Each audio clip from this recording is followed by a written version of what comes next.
The Otters are back at Bosse Field, and the playoffs loom closer for Evansville. A magic number down to 7, but the Otters must now move past their closest competitor for the last spot in the Frontier League West as they welcome in the Joliet Slammers. Good evening, everyone, and welcome to a very hot Tuesday evening in the River City, historic Bosse Field here in Southwest Indiana. I'm Griffin Epstein on the Otters Digital Network and Flow Sports. It's a big three-game series between the Otters and the Slammers. Evansville sitting in the third and final spot of the Frontier League playoff race. Their magic number down to 7 to get back to the playoffs for a second straight year. But the Slammers have made an unexpected August run. They're 12-6 in the month of August, and they now trail the Otters by 5.5 games in the standings. The Slammers, they definitely need a sweep here against the Otters, and if they do, their playoff hopes very much well alive as they sit alone in fourth place in the Frontier League West. Both teams playing well. The Otters had an excellent road trip. A 6-game road trip was their best of the season. They went 4-2, first over 500 6-game road trip of the season, including back-to-back thrilling wins against Washington to take the series from the Wild Things and likely knock out any of their playoff chances. Otters won 2-1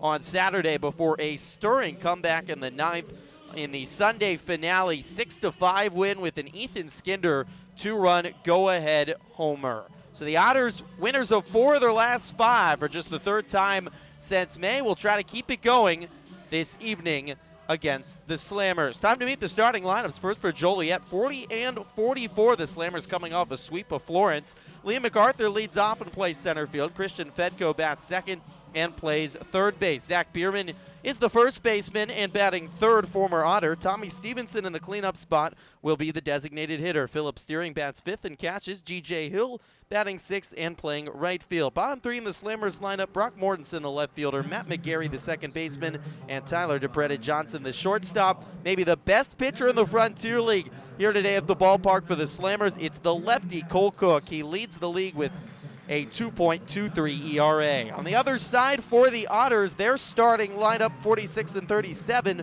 on the season. Gary Mattis leads off for the Otters and plays left field. Noah Myers bats second and plays center. Jeffrey Baez batting third and playing right. Dakota Phillips in the cleanup spot will be the designated hitter. Yomar Reyes bats fifth and plays third base. Kona Quiggle batting sixth and will play first. Bottom three in the Otters lineup: the red on Ethan Skinder. He plays second base. Justin Felix catching and batting eighth. And George Khalil rounds out the lineup as the shortstop. Ready, Justin Watland on the bump tonight for the Otters, 7-5, but with a 6.55 ERA on the season.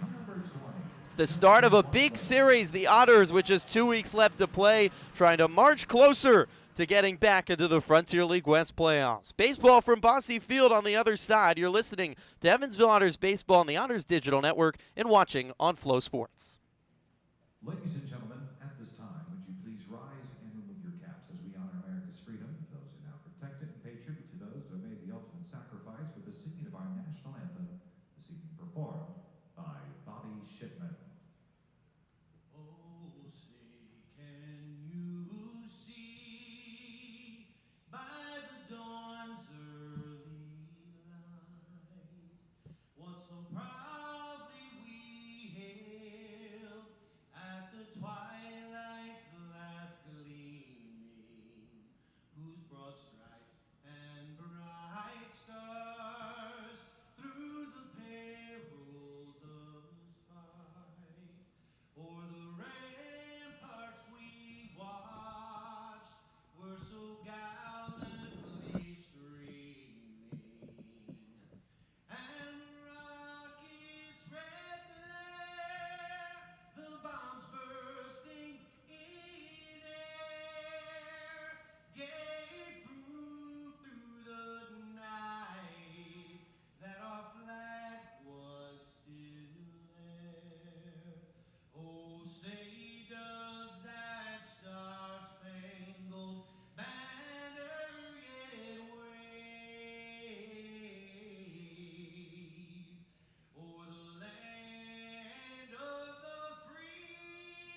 National anthem on a Tuesday evening from Bosse Field.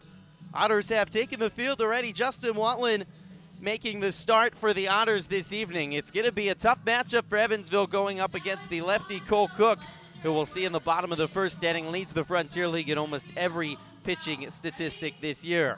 Watland, it's been an up-and-down season. He's made a lot of starts lately on the road. 5 of his last 8 starts have been on the road. He is coming off a win against Florence. He went 6 innings, allowed 3 earned runs for a quality start, but did walk 8 batters on a career-high 128 pitches. Overall, Watland 7-5, making his 16th start of the season, 6.55 ERA.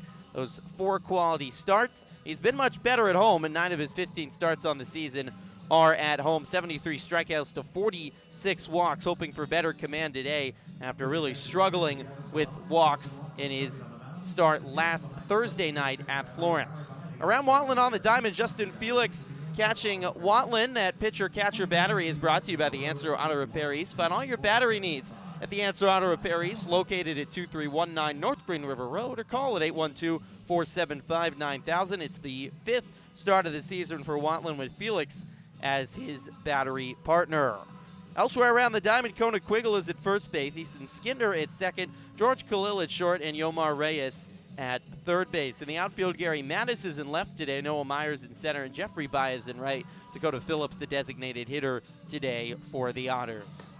It is hot, very, very hot. The biggest heat wave of the year across much of the central portion of the United States. 91 degrees with a heat index with humidity of 100. There's essentially no wind at all. There is some relief, though, from the sun, a somewhat hazy sky with just a light sun peeking through. Liam MacArthur, lefty, will lead things off for Joliet. He steps into the left-handed batter's box. Watland fires home. A first pitch inside, and we're underway.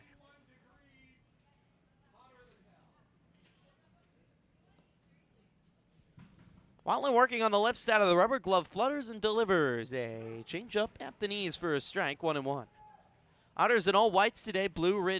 Otters written in blue, inscript across the chest with blue numerals on the back.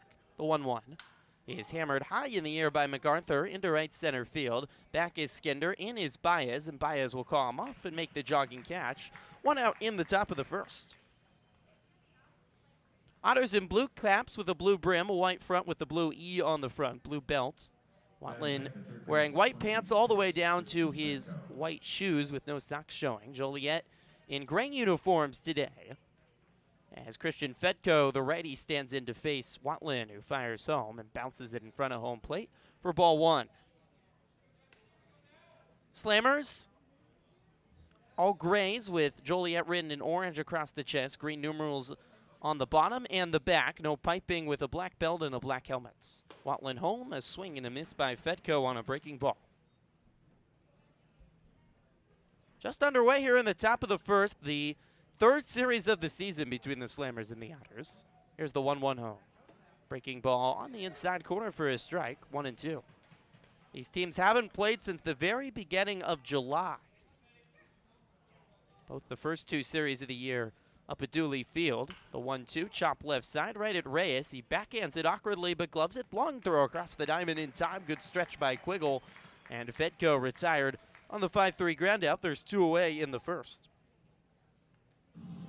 First series of the year in early June. Slammers and the Otters split the first 2 games. Joliet with Cole Cook starting won an hour and 49-minute ball game. That was the quickest 9-inning baseball game in Otters history. 1-0 to win the rubber match.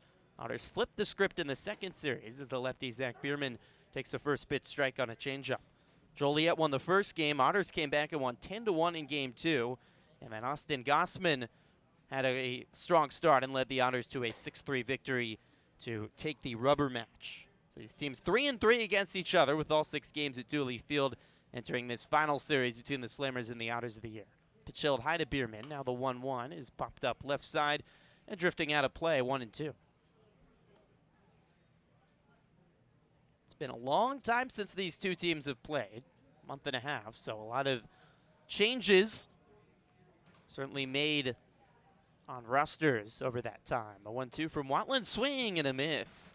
Bierman chases a breaking ball up in the zone, and Justin Watlin a 1-2-3 first inning.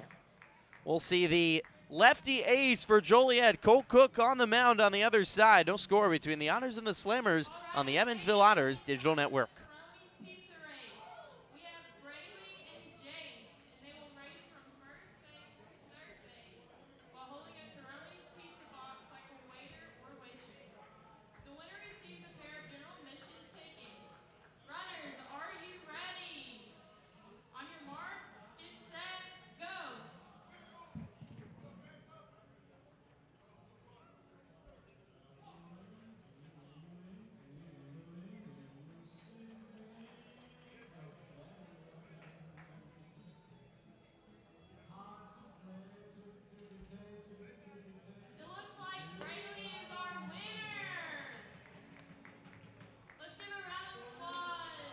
Back to Bosse Field on a steamy Tuesday evening here at the end of summer. Otters kicking off a final homestand of the season, and boy, are they in for a challenge batting-wise tonight. The lefty ace, Cole Cook, on the mound for Joliet. What a season it's been for the lefty, making his 18th start of the season. He's 9-2 on the year, 117 innings pitched, a 2.23 ERA, comfortably leads all qualifying Frontier League pitchers. He has 114 strikeouts to just 26 walks, and a walks hits innings pitched under 1 at 0.98. Also the best in the league. Peoria, Illinois native. He went to Bradley in Peoria, now in his second year with the Slammers, and he's arguably been the most dominant pitcher in the Frontier League. The Otters, too, have struggled against lefty starters this year. Evansville just 8-16 against lefties. Phil Steering is the catcher for Joliet. Zach Bierman at first, Matt McGarry at second, Tyler DePretta Johnson at short, and Christian Fedko at third. Brock Mortensen in left, Liam MacArthur in center, G.J. Hill in right for Joliet. Gary Mattis will lead off today for the Otters. Noah Myers is batting second. Righty batter Mattis takes a first pitch strike on the inside corner from Cole Cook. Cook will work very, very quickly. It will be quick and he will be dominant. That's been in almost every start this season, the 0-1. A breaking ball on the outside corner, 0-2 to Mattis. The Otters faced them once in that series finale in late June, and Cook was dominant. 8 shutout innings. He allowed just 4 base runners with 4 strikeouts. 0-2 is fouled off the screen, and Mattis stays alive. Sun is peeking out between a light haze. Already all the infield in the shadows, but all 3 Joliet outfielders right now dealing with the sunshine. 0-2. He is chopped third base side and foul by Mattis to stay alive. Cook, 17 starts. 14 of those 17 have been quality outings. He's gone at least 6 innings and allowed 3 earned or less. The 0-2 from the southpaw is chopped third base side and foul again by Mattis. Certainly in for a challenge for the Otters, but they have clicked offensively over the last couple of weeks. A big reason the Otters went 4-2 in their 6-game road trip. Another 0-2. Again, chopped third base side and foul by Mattis. That's 3 in a row. Just fighting off pitches on the inside of the zone by the Otters' leadoff batter. The red-hot Noah Myers, who's the reigning Frontier League Player of the Week, but struggled more against lefties this season, batting second. Another 0-2. He is taken low, 1 ball and 2 strikes.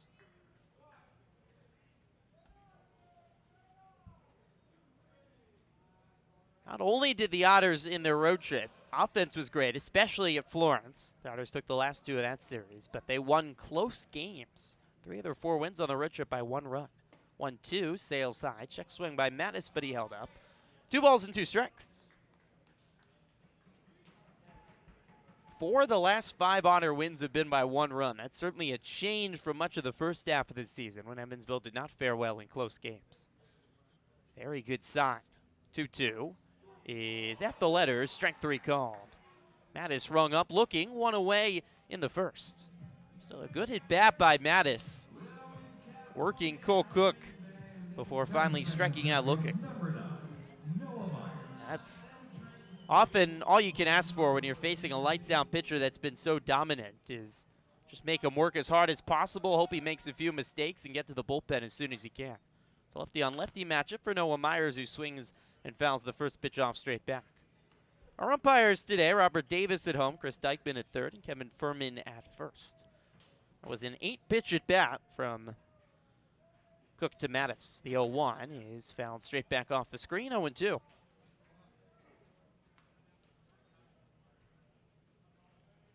Cook will take a quick breather behind the mound, grab the rosin bag, and now step back up on the third base side of the rubber.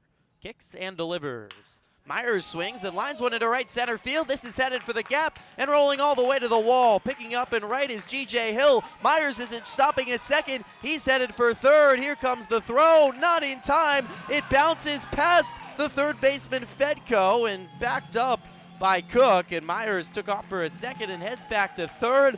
But the Frontier League Player of the Week just keeps on hitting a triple off Cole Cook to start in the bottom of the first. This is a man on fire, Noah Myers. An electric week of offense, getting him named the Frontier League Player of the Week. He had 10 hits, 10 runs, 11 batted in, and 3 home runs on the Otters road trip. One of the best weeks of offense we've seen by any Otter all season. He starts his new week off with a triple. Now it's Jeffrey Baez. The ready takes inside 1-0. Slammers infielder is in with all 4 infielders, their toes on the edge of the infield grass.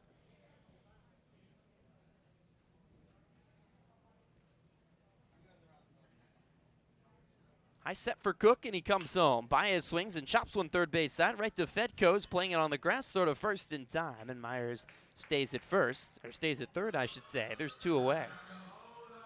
That's where playing in works perfectly, drawn up by Dan Schlereth, the Joliet manager. Fedko plays that back a few steps. Maybe Myers looks at going home, but cleanly fielded by the third baseman at the hot corner. And now 2 away for the other red-hot hitting Otter, Dakota Phillips. Another lefty-on-lefty matchup. What a last week it was for Dak. He had 14 hits over the 6 games of the Otters road trip. First pitch to Phillips. The slider catches the outside corner for a strike. Dak hit 500 over the 6 games on the Otters road trip. 14 hits, had 3 straight games with a home run, drove in 8 runs, and scored 7. Noah Myers and Dakota Phillips combining for just a remarkable road trip, both of them offensively at the plate. 0-1 home. Popped up left side and tailing out of play, 0-2. No score, bottom of the first inning. Myers at third and 2 outs. Just underway in the final homestand of the season for the Otters. Final 6 games at home before they finish the season with a 7-game road trip. Magic number of 7 for the Otters to make the Frontier League West playoffs. 0-2. Swing and a miss. Slider diving out of the zone, and Phillips strikes out to retire the side. Triple by Myers. That's all in the first for the Otters. Scoreless after 1. You're listening to Evansville Otters Baseball on the Otters Digital Network and watching on Flow Sports.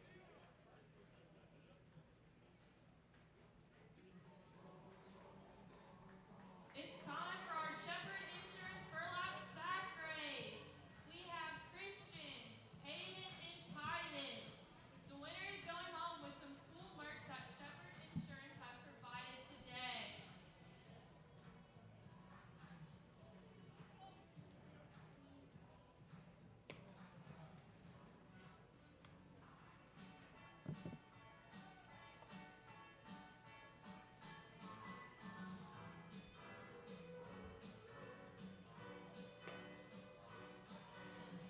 Okay, on your marks, get set, go!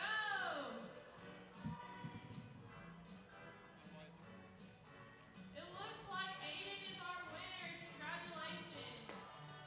Shepherd Insurance is the one-stop shop for all your commercial, personal, benefits, and financial insurance. Creating relationships, finding solutions, protecting you. Shepherd Insurance. Frontier League Baseball on Flow Sports is presented by Budweiser, the king of beers. 1 inning complete from Bosse Field. No score between the Otters and the Slammers. It's a big series for both teams with 2 weeks left in the season. Joliet needing a sweep. They've made an impressive late charge in the month of August to try to sneak into the Frontier League West playoffs. They're chasing the Otters, though. Evansville 5.5 up with 13 left to play for the Otters, 12 left for the Slammers. And the Otters, a magic number of 7. If the Otters can take this series, a chance to clinch here at home this weekend. Tommy Stevenson, Big Reddy, leads off for Joliet and swings and misses the first pitch he sees from Justin Watland on another breaking ball. Righty designated hitter, Watland needed just 11 pitches in a 1-2-3 first inning. Black glove sets at the belt, working on the third base side of the rubber, delivers home. It's in the dirt. 1 ball and 1 strike to Stevenson.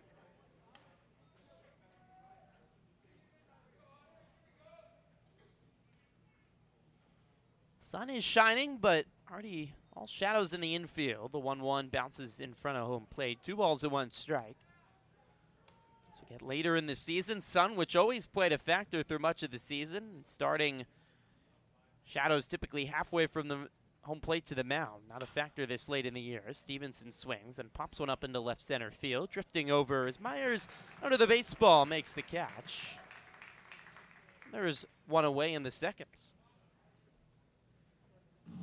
So good start for Justin Watland. He's been better at home this season for the Otters, but just haven't seen the consistency this year for Watland that he had last year with a 4.17 ERA in 17 starts last season.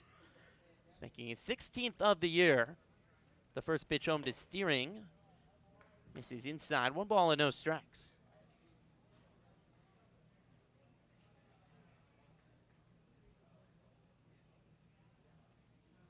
Three of the 4 quality starts this season for Watland, all here at home. As the 1-0 catches the knees for a strike, 1-1. 1-1 to Steering is fouled straight back off the screen, and a nice catch made by Eddie the Bat Boy. 1-2. That's a good sign for Watland. The command looking much better than his last start at Florence. Was a little bit drizzly on that Thursday evening. Did not help the command of a couple Otters pitchers that series at Florence. A lot of precipitation all week in Kentucky as the 1-2 misses outside. 2 balls and 2 strikes. You look, the last 3 starts for Watland, at least 3 walks apiece in all 3. The 2-2 home is popped up high in the air by Steering in foul territory. Racing over is Yomar Reyes, the third baseman at the warning track. Looks up. He doesn't know where the ball is, and it bounces off the roof. Watland got there, and then he just had no idea where the ball was. He was looking at Justin Felix to ask if he knew where it was. Felix shook his head, and then it bounced off the roof and came back onto the field. Always tough with the sun bouncing off the roof, and Reyes is smiling and joking with his partner on the left side of the infield, George Khalil. Another 2-2 is chopped foul, third base side. Watland in that last start at Florence, he walked a batter in 5 of those 6 innings of work. The Otters, just a crazy offensive output as they scored 18 runs, and Watland ended up settling in. He pitched much better the last couple innings, didn't allow a hit in his last 3 innings. The Otters really extended him. So here's the 2-2. It's hit right at George Khalil at short. He reaches up the glove and makes the catch.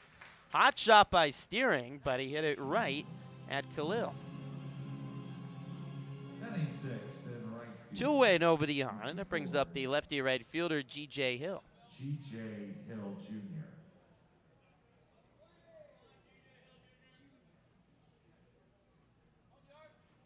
Watland flutters the glove and delivers. It misses low. 1 ball and no strikes to Hill. The Otters, such a torrid offensive performance with the 22 hits on Thursday. Got out to a big lead, and they just wanted Watland to eat up innings. The 1-0 is cut on and missed, 1-1. Ended up 128 pitches this season high, and really turned in some nice work for the Otters the last couple innings, and Evansville ended up having a rested bullpen for the series at Washington, and that sure came in handy in 2 one-run wins on Saturday and Sunday as Hill fouls one off the end of the bat, 1-2.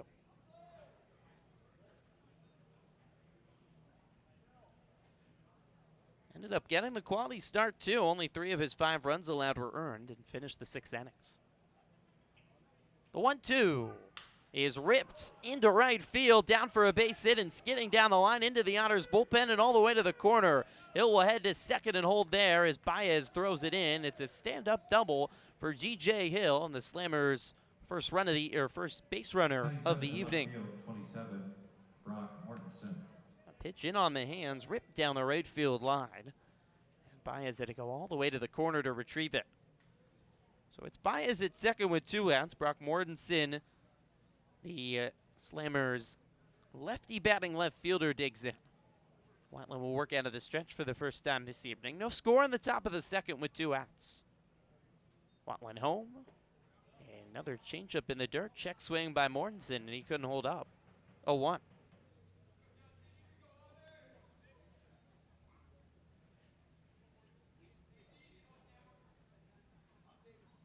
Watland working out of the stretch. Takes a big deep breath. Peeks back at Hill at second. He's got a 3-stride lead. And the throw home. Swing and a miss.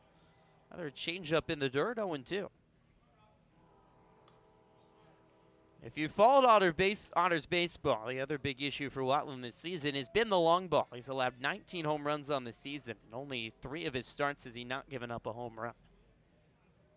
0-2. Breaking ball inside, 1 ball and 2 strikes.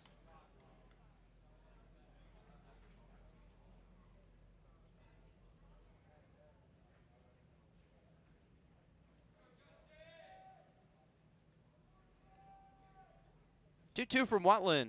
Breaking ball in the dirt again.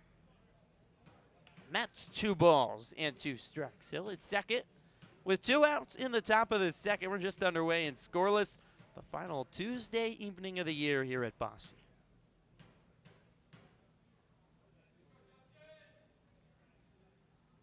Another 2-2.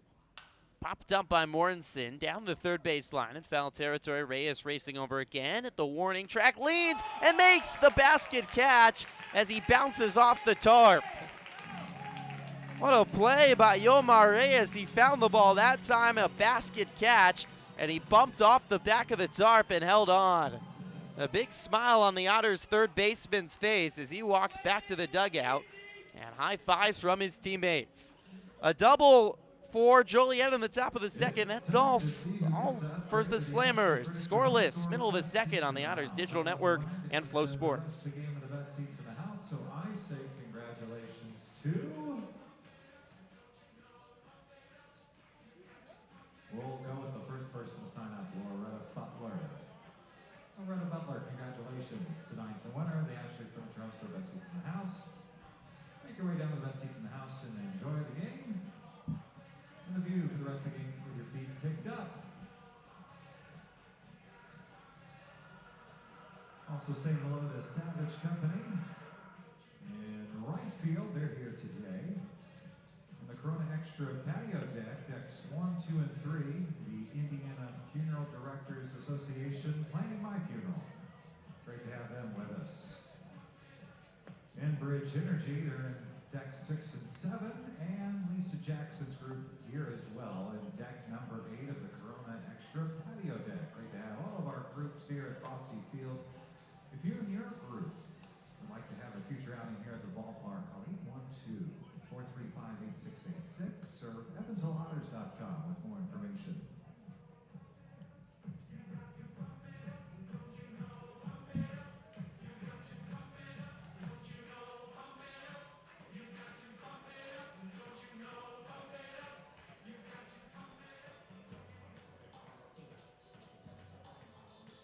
Batting fifth, the third baseman, number 28, Yomar Reyes.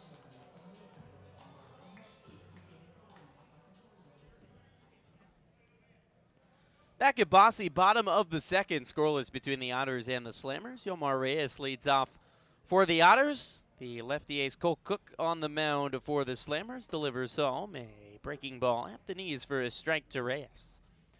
Noah Myers a triple to continue his excellent last couple of weeks at the plate, but the Otters couldn't bring him home in the first. The 0-1 is hit hard, but right at the shortstop to Preda Johnson. He bobbles it off his glove, back on the ground, no play. And E6 by Tyler DePreda Johnson, a rarity for the best fielding team in the Frontier League. Just a ball that bounced off his glove and couldn't handle it. How about Reyes? That's back-to-back at-bats for him, reaching on an E6. All the way back Sunday at Washington, Reyes reached on an E6, and then Ethan Skinder followed by hitting the go-ahead 2-run home run by the Otters in the 9th inning. Quiggle swings the first pitch, grounds it right side to the second base McGarry. He tosses to second, back to first, double play. 4-6-3 double play. Forget about the air. The Slammers erase it. McGarry to DePretta, Johnson to Bierman. Really a tailor-made double play ball. And there's 2 outs with nobody on. Base number 1, Ethan Skinner. Ethan Skinner comes up with the bases empty. No score here in the bottom of the seconds. It is the final Tuesday evening game here at Bosse Field this season, and we're getting our final Tuesday train rolling through. The first pitch to Skinner, a breaking ball on the outside corner for a strike. I will miss the Tuesday train for sure.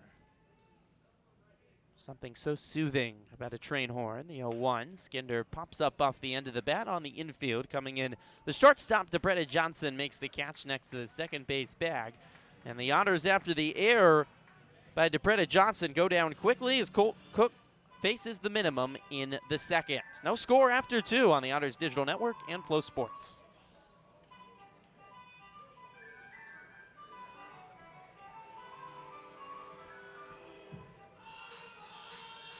All right, Otters fans, we're going to start things off tonight with a 10-pitch pitch toss.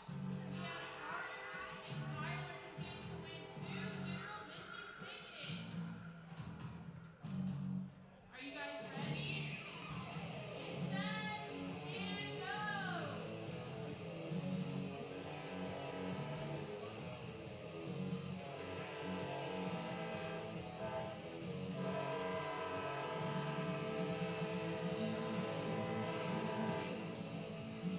Oh, it looks like we have a tie. Awesome job and congratulations.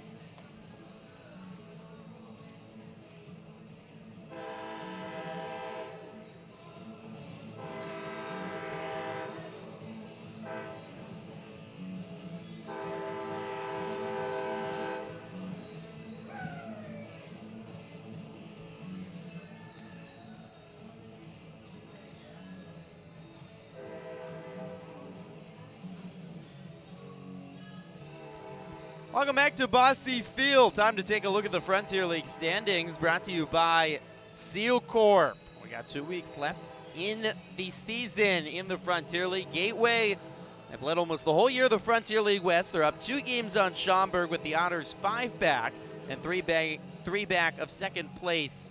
Schaumburg, Joliet sitting in that 4th spot, 11.5 back of Gateway and 5.5 back of the Otters. Washington's playoff hopes really dimming after losing the series to the Otters. They are 6.5 back of Evansville, 12.5 back. And in 5th place in the East, still New Jersey, Quebec, and Tri-City. The 3 teams that top the East, New York and Sussex County, still chasing. New York's in 3rd, and they are 3.5 back of Tri-City for that last spot. First pitch home to the ready. Matt McGarry sails high for a ball to start off the top of the 3rd. No score between the Otters and the Slammers. Justin Watland off to a good start. Here's the 1-0 to McGarry. It's chopped third base side, past the glove of Reyes and rolling down the line, of fair ball.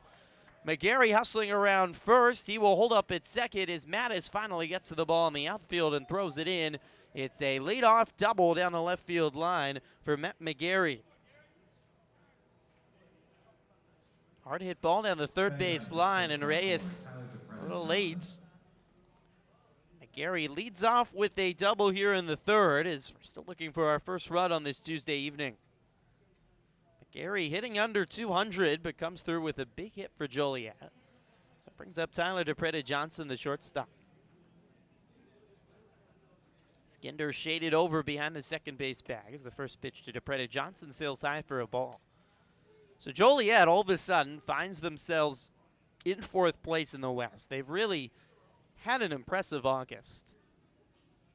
Emerge out of that cluster of teams at the bottom of the West as DePretta Johnson takes outside. 1 ball and 1 strike, and it really looked like Washington the last few weeks was going to be the team to make the run at the Otters, and took that series from Evansville a couple weeks ago at Bosse, but the Otters eliminated really any chance for the Wild Things by winning those last 2 games in Washington. The 2-out by DePreta Johnson is driven into right field. A 1-up in front of Baez, and held at third is McGarry. Baez, who's got a good arm, got there quickly off 1 hop. And the third base coach, Matt Shepardson, for the Slammers, holding McGarry up at third. But back-to-back hits here to start the third for the Slammers. McGarry at third, DePreta Johnson at first, and back to the top of the order, the lefty center fielder, Liam MacArthur. No score, with Joliet looking to strike first on this Tuesday night. Watland home. This is low. Another changeup for Watland. He's been going to that pitch a lot tonight. 1-0 to MacArthur. The Slammers come in. They've won 3 in a row. They swept Florence over the weekend. A couple close wins, 1 in extra innings. Walked off on Saturday. 2-0 win on Sunday. 1-0. A breaking ball on the outside corner. 1-1 to MacArthur. We say really the Slammers probably need a sweep this week here against the Otters to really keep their playoff hopes alive, but 3 of the 6 series for Joliet in the month of August they've swept. They've lost the other 3. So MacArthur takes outside 1-2, but had a 6-game win streak earlier in August, back-to-back sweeps, Lake Erie and Schaumburg, and trying to do the same thing again. 2-1 is sliced off the end of the bat. Third base side, glove by Race. He'll toss to second for the first out. Skinder falls down to his knee there, but holds on to the ball for the first out. And MacArthur will replace DePreta Johnson at first. McGarry holds at third. The Otters take the out, and still runners on the corners. 6-4 fielder's choice. MacArthur replaces DePreta Johnson. Skinder trying to turn the double play. A little slip on the dirt, but not sure he would have been able to catch the speedy MacArthur anyways. Now it's the ready Christian Fedko. A changeup misses high. Runners on the corners. 1 out in the top of the third. No score.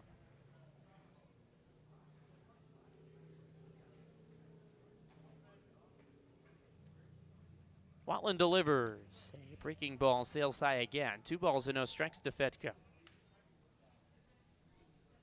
Joliet putting the pieces together. The pitching's been great all season, but the offense has taken a big step up for Joliet in the month of August. 2-0. He is in the dirt. 3 balls and no strikes to Fedko. Hey, look at the Otters. Magic number of 7. Joliet's tragic number is the opposite of 7. Games to be eliminated. The Slammers sweep here. That number doesn't change. 3-0. Is outside, and that's a walk to Fedko. 4-pitch walk to Fedko loads the bases for Joliet with 1 out. First baseman, 25. McGarry at third, MacArthur at second, Fedko at first, and the former Otter, Zach Bierman, steps in. Joliet first baseman started the year with Tri-City, was traded just after the All-Star break. And he's back here at Bosse Field for a 2nd time this season with a different team. And Justin Watland's going to be called for a balk. Watland came set and came off, and that will, oddly enough, bring home the first run of the game. So a balk scores McGarry. Everyone else advances. MacArthur to third, Fedko to second before Bierman even faces a pitch. Pitch home to Bierman is cut on and missed. Back to the changeup for Watland, 0-1. First run of the series, scoring on a balk. Who would have thunk? Sun is off the field, bouncing off the Crawford Door building out in center. The 0-1 misses inside, nearly hit the foot of Bierman. 1 ball and 1 strike. Bierman's hitting .243 with the Slammers, 28 games since being traded. The Otters saw him at Tri-City. Literally the day after the Otters played the Valley Cats, right after the All-Star break. Bierman was traded to Joliet. 1-1 is cut on and hammered high in the air to right field. Baez racing back at the track, reaches up the glove and can make the catch. It's on the ground. MacArthur across, coming across his Fedko to score, standing up. A 2 RBI double for Zach Bierman, and it's 3-0 Joliet.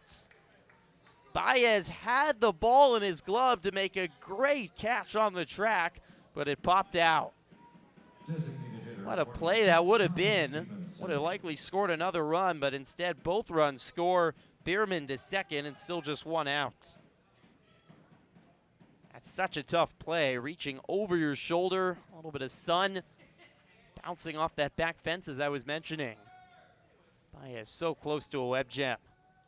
So one out, now they're ready, Tommy Stevenson, and he takes outside for a ball.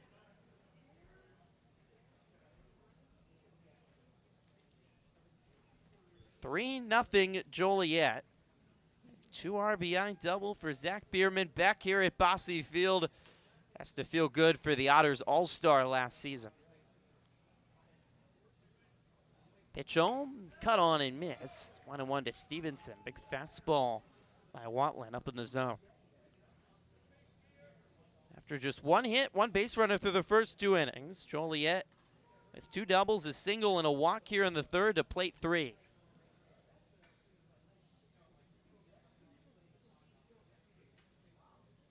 Watland home.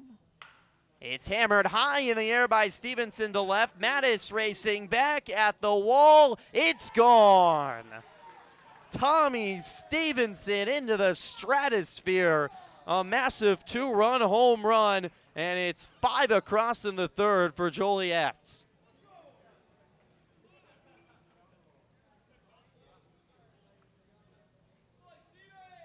The first home run of the year for Stevenson with the Slammers, just his 6th game with Joliet. Makes 6'4", 250 slugger. Sends that one over the left field wall here at Bosse. He knew it too. He watched that ball fly. Mattis gave it a run, but well over the left field wall. And 5 have come across here in the third for Joliet. Phil Steering comes to the plate, and the righty takes the first pitch strike on the outside corner. The home run bug biting Watland again. 0-1. Slider outside. 1 ball and 1 strike. That's 6 straight games with a homer for 6 straight games that Watland has allowed at least a home run. His 20th homer allowed of the season. Steering swings and hammers one down the left field line, but hooking well foul. That's out onto the parking lot. 1-2 count to Steering. Bases are empty with 1 out in the top of the third. A 5-run third here for Joliet to take a 5-0 lead. 1-2, cut on and miss. Steering down on strikes, and there's 2 away. Evansville Otter fans, 2023 brings new opportunities to catch all the latest Frontier League action. Be sure to check out the Frontier League and your Evansville Otters on Flow Sports, the official streaming partner of the Frontier League. Never miss a game and follow along all the way to the championship. Just visit EvansvilleOtters.com for links to watch and subscribe today for all Frontier League and Flow Sports contents. G.J. Hill, lefty batter, takes the first pitch outside for a ball. 2 outs, nobody on, a 5-run third inning for the Slammers. Hill fouls one off the screen, 1-1. 2 doubles, a walk, a single, and then the 2-run home run by Tommy Stevenson to make it a crooked number. 1-1 is chopped right side. Skinder racing over on the grass, gloves it. Wild throw from his knees is back down the first base line, and Watland gloves it on the infield grass. Skinder, what an effort, trying to make one of those spectacular sliding plays in the outfield and spin around like a whirling dervish. Try to make the throw, but just 2 off balance.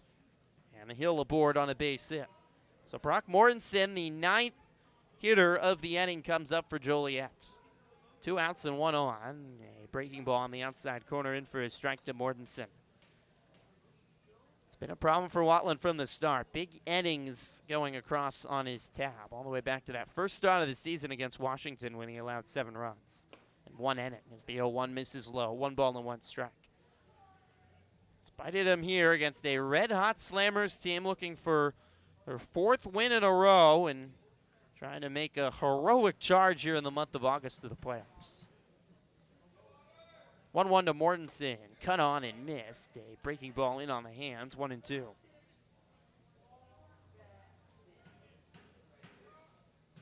The Otters have to find something offensively now, facing one of the best pitchers in the Frontier League in Cole Cook. 1-2, swing and a miss, ball in the dirt. Felix tags out Mortensen, and that retires Decide, the second German-American bank strikeout for Watland.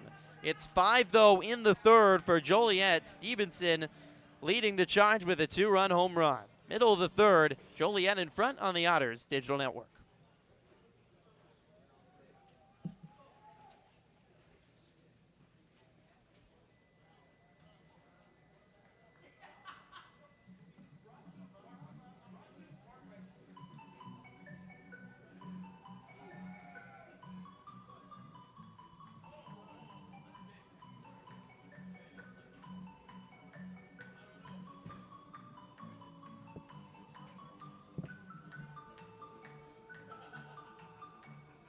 Otters are back tomorrow for Senior Connection Wednesday, sponsored by Senior Connection and Edward Jones. Matthew will be behind the microphone. And Thursday, I'll be back for College Night, powered by Heritage and Working Distributors. So Thursday, plus 3 more games over the weekend. Tickets at EvansvilleOtters.com, but come tomorrow and listen to Matthew Will on the public address system.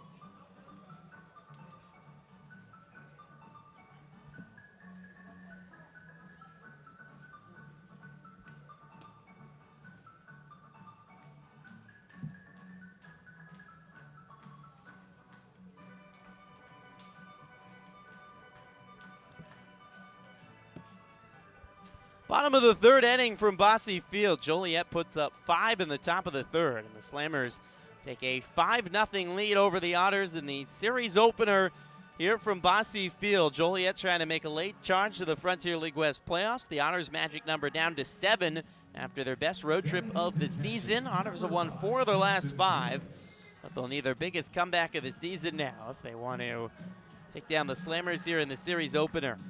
Justin Felix will lead off for the Otters in the bottom of the third inning. Noah Myers, the only base runner for the Otters through the first 2 innings with a triple in the first. First pitch home to Felix from the lefty Cook. A breaking ball at the knees for a strike, go 1. Well, it's time for our first Frontier League scoreboard check, brought to you by WJPS 107.1. And we're going to be doing a lot of scoreboard checking over the next 2 weeks. 0-1 to Felix. A slider at the top of the zone for a strike, 0-2. How about the score in Schaumburg? They're in the bottom of the first inning still in Schaumburg. 8-4. Schaumburg leads Washington. They're still in the first inning. The 0-2 bounces in front of home plate. 1 ball and 2 strikes. Justin Showalter, the starter from Schaumburg, or starter for Washington, has already been chased. How about you think you score 4 runs in the first inning, you're Washington? You've got hope, and Schaumburg puts an 8 spot up in the first, and the inning's still not over as Felix calls time and steps out. Otters would love to chase down Schaumburg. 3 games back of the Boomers. Finishing second means you get to host that 1-game Frontier League S wild card, the 1-2 sales side. 2 balls and 2 strikes.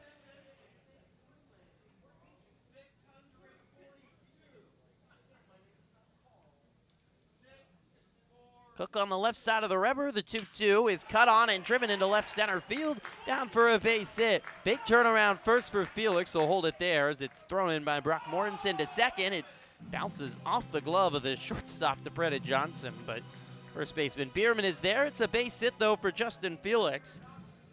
That has to feel good for the Otters catcher.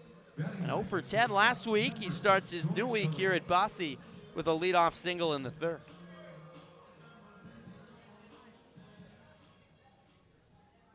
George Khalil, the Otters shortstop, steps in. Khalil had a great week last week for the Otters. Cook delivers home. George takes inside 1-0.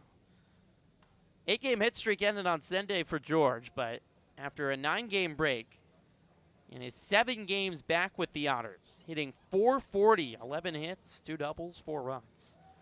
The rest really paying off for George. The 1-0 misses low, 2 balls and no strikes. Something we talked about on the road trip. Ethan Skinner had a few days off, came back, was red hot. Just have a mental reset. Can be huge to... Here's the 2-0. It's a strike on the outside corner, 2-1. Mental reset, physically too, especially at this point in the season, long Frontier League season. Think of the heat as well. Week like this, everyone's bodies are going to be getting worn down. First pitch started. The real field temperature is just above 100. Khalil chops one left side, playing it back on a hop. The third baseman, Fedko, only plays across the diamond. The throw picked off the dirt by Bierman, and in time to get Khalil one out. Fedko played that back a few hops. Good pick off the dirt by Bierman, who's certainly used to it here, making his return to Bosse Field. One away in the third. Felix at second, back to the top of the order, and Gary Mattis. Otters trail 5-0 here in the bottom of the third. 5 runs by the Slammers to get off to a good early start here at Bosse Field. Cook home. Mattis chops one off the end of the bat, down the third base line. Glove by Fedko. Throw to first in time to beat Mattis by a stride, 2 away. Pretty play by Fedko, charging a softly hit ball on the grass. Felix goes to third base, but there's 2 outs in the inning. Center fielder number 9, Noah Well, Myers comes to the plate. Hit a triple in his first at-bat back in the first inning. The reigning Frontier League Player of the Week, starting off where he left off last week on the road.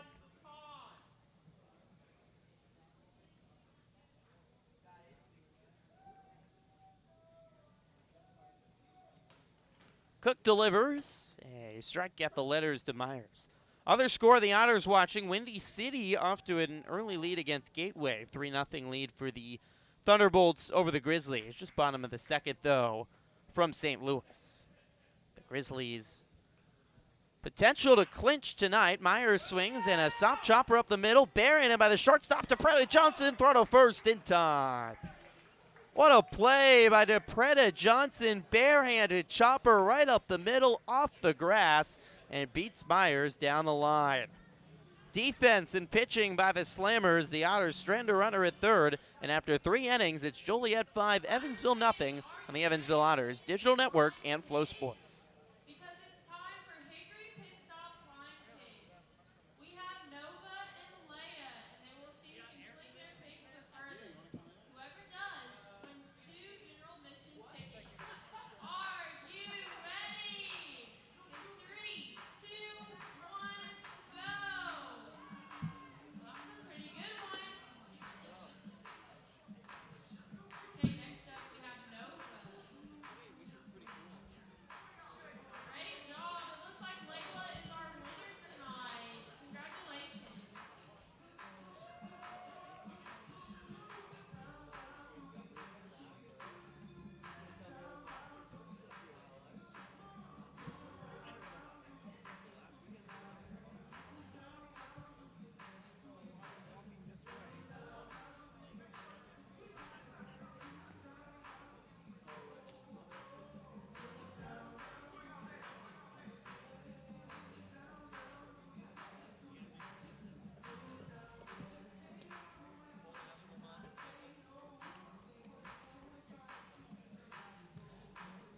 Back at Bosse Field, 5-0 lead for Joliet over Evansville. And Otters baseball and Frontier League baseball on Flow Sports is brought to you by Old National Bank. Your success is everything. It's a 5-run top of the third inning for Joliet to take an early lead over Evansville. Slammers red hot August, 12-6 in the month, and trying to win this series and make a late charge to the playoffs. Off to an excellent start. Justin Watland will try to calm down as he faces Matt McGarry, the second baseman who started the big third inning with a double. Watland working on the left side of the rubber, delivers home. McGarry takes a strike on a breaking ball. Already 61 pitches for Watland through 3 innings. Here's the 0-1. Cut on and driven into left field. Gary Mattis a few steps back from the track, circles under the ball and makes the catch. 1 away in the 4th. If you have a group of friends or coworkers who wish to come to historic Bosse Field and enjoy an Otters home game, contact the Otters front office to reserve a party deck on the Corona Extra patio deck. The Corona Extra patio deck is one of the best places to watch the game with an all-you-can-eat menu and unlimited bottled water and soft drinks. Call 812-435-8686 for more information on how you can book your next celebration. Tyler DePreda Johnson stands in. He took a first pitch high for a ball. 1 out, nobody on in the top of the 4th. 5-0 Joliet. 1-0 from Watland is cut on and Driven left side off the glove of the shortstop Khalil and bouncing into left field. DePreta Johnson rounds first. Khalil running all the way down the left field line to finally pick it up. And it's a base hit for DePreta Johnson, bouncing off the glove of Khalil, who dove to his left. Couldn't keep the ball on the infield. Already the sixth, make it the seventh hit of the game for Joliet, and we're only in the fourth inning. Back to the top of the order, and the crafty Liam MacArthur. Really been the head of the snake of this resurgent Joliet offense. Pitch home from Watland, a breaking ball on the outside corner, 0-1. MacArthur, 101 hits on the season. It's 8th in the Frontier League entering the week. .315 batting average leads the Slammers. You might not suspect it. The 0-1. MacArthur pops it up left side and drifting out of play. 1-1. It's kind of the beauty of baseball. You maybe get it with a guy like Steph Curry, too. You're walking down the street, and you don't assume that guy is a professional athlete. You'd walk down the street and certainly not assume that 5'8", 170-pound Liam MacArthur is a stud professional baseball player. He takes low and in the dirt, 1-2. That's the magic of a Jose Altuve-like player. Others have seen Tristan Garcia Florence a couple times. This is 5'5", even shorter than MacArthur. The small size can certainly lead to some advantages offensively. 1-2 is driven off the end of the bat, rolling into left field, a base hit. Soft hands for MacArthur, and a knuckler off the end of the bat through the 5-6 hole. And the Slammers offense just continues to produce. Back-to-back base hits by DePreta Johnson and now MacArthur. There's 2 on with 1 out for Christian Fetka. Ready batting third baseman, already 5-0 Joliet in the top of the 4th. Justin Watland trying to settle down and get through a few more innings for the Otters ahead of another important week for Evansville, the second to last week of the Frontier League regular season. The first pitch to Fedko misses low, 1-0. 70th pitch of the outing for Watland, who win a season-high 128 against Florence last Thursday. Otters bullpen is quiet for now. 1-0. Breaking ball on the inside corner. Fedko turned away, but called a strike by Robert Davis, 1-1. Sun is set, and the lights starting to come into effect here on a burning hot night at Bosse Field. Every day this week, real field temperature is well over 100 degrees.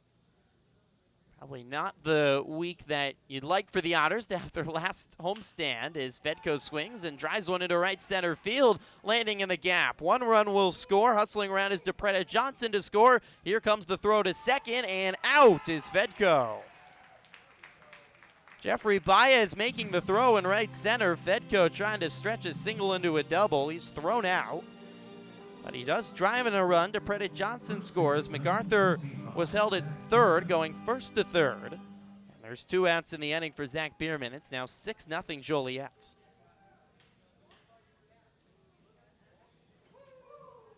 That's 3 straight singles for the Slammers here in the 4th. The first to lefty Bierman is driven into right field. Baez racing back at the track, looking up, it's off the wall. MacArthur will score. Bierman hustling to second with a stand-up double. A double party for Zach Bierman in his return to Bosse Field. He doubles off the right field wall for his second double of the day already. And the Slammers are pounding the Otters early at 7-0. Not the start the Otters were hoping for to their week after winning 4 of 5 to finish their 6-game road trip. 2 outs. Bierman at second, and Tommy Stevenson, who already has a 2-run home run today to the plate. First pitch from Watland bounces low and in the dirt, 1-0. The interesting note for Joliet, as a lot of teams are in the Frontier League, very successful at home, struggle on the road, but the Slammers have been really, really poor on the road this season. They're just 12-24 away from Dooley Field. 1-0. A breaking ball sails high. 2 balls and no strikes to Stevenson. I mean, that's a .250 win percentage away from home. just were a little bit more respectable. You think if you're Joliet through the first 3 months of the season on the road, they're right with the Otters fighting for that last playoff spot. 2-0 delivery, cut on and missed by Stevenson on a breaking ball, 2-1. At home, Joliet's 28-20, 8 games over 500. They'll have to win on the road if they want to finish this late charge to try to get back into the playoff picture. Start of a 9-game road trip, 2-1. It's just low again, 3 balls to 1 strike. Slammers have only won 2 series on the road this year. Which just a couple weeks ago, the sweep at Schaumburg might be the most impressive series that almost anyone in the Frontier League's done all year. Sweeping Schaumburg at their place, almost unheard of. 3-1 to Stevenson, a breaking ball on the inside corner, and it rings it full. Lake Erie, also a victim to a sweep on the road of Joliet, but that's their only 2 road series wins on the season. Payoff coming from Watland. On the left side of the rubber, he delivers. Cut off the end of the bat, and it hit off the foot of Stevenson. We'll do the payoff again. James Crick is warming in the Otters bullpen. He's been the Otters' go-to long reliever for much of the second half of the season. So the Slammers lead by a touchdown here in the top of the 4th. Another payoff coming to Stevenson. Here it comes. Swing and a miss. Stevenson strikes out on a breaking ball. The Slammers add more runs, though. 2 more in the 4th. 3 singles and a double. And so we go to the middle of the 4th. It's 7-0 Joliet on the Evansville Otters Digital Network and Flow Sports.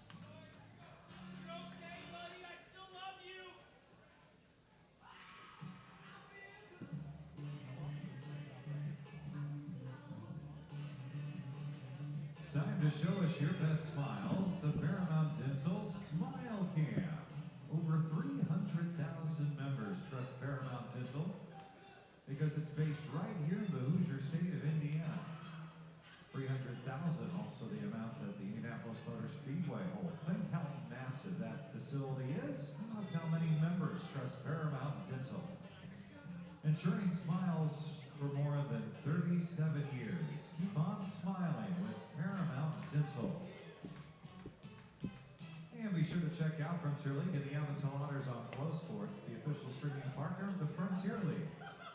Never miss a game and follow along all the way to the championship. Visit EvansvilleOtters.com for links to watch and subscribe for all Frontier League and Flow Sports content. And after Frontier League baseball is over, you can keep that Flow Sports subscription and watch Big East women's basketball.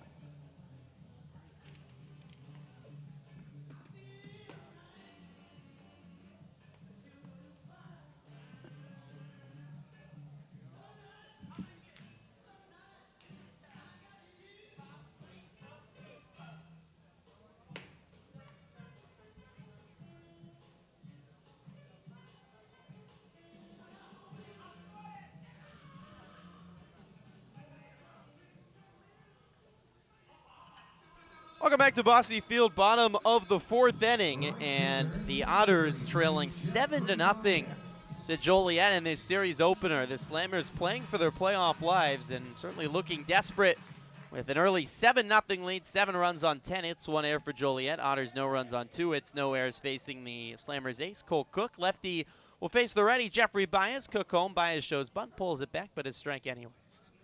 Well, it is a pleasure to be joined by guests up here in the broadcast booth. Max, I didn't know when next. We did a lot of broadcasts in Indiana. I didn't know when the next time I'd be on the air with you, but it's a pleasure to be joined by my good friend, Hoosier alum like myself, and the new sports director of 14 News, Max Parker, as Baez swings and misses. Thanks, Griffin. Yeah, it's really exciting to be here. I, just like you said, didn't know when we'd share the airwaves again, but I'm really happy to be here. Didn't take that long, did it? No. 0-2 to Baez.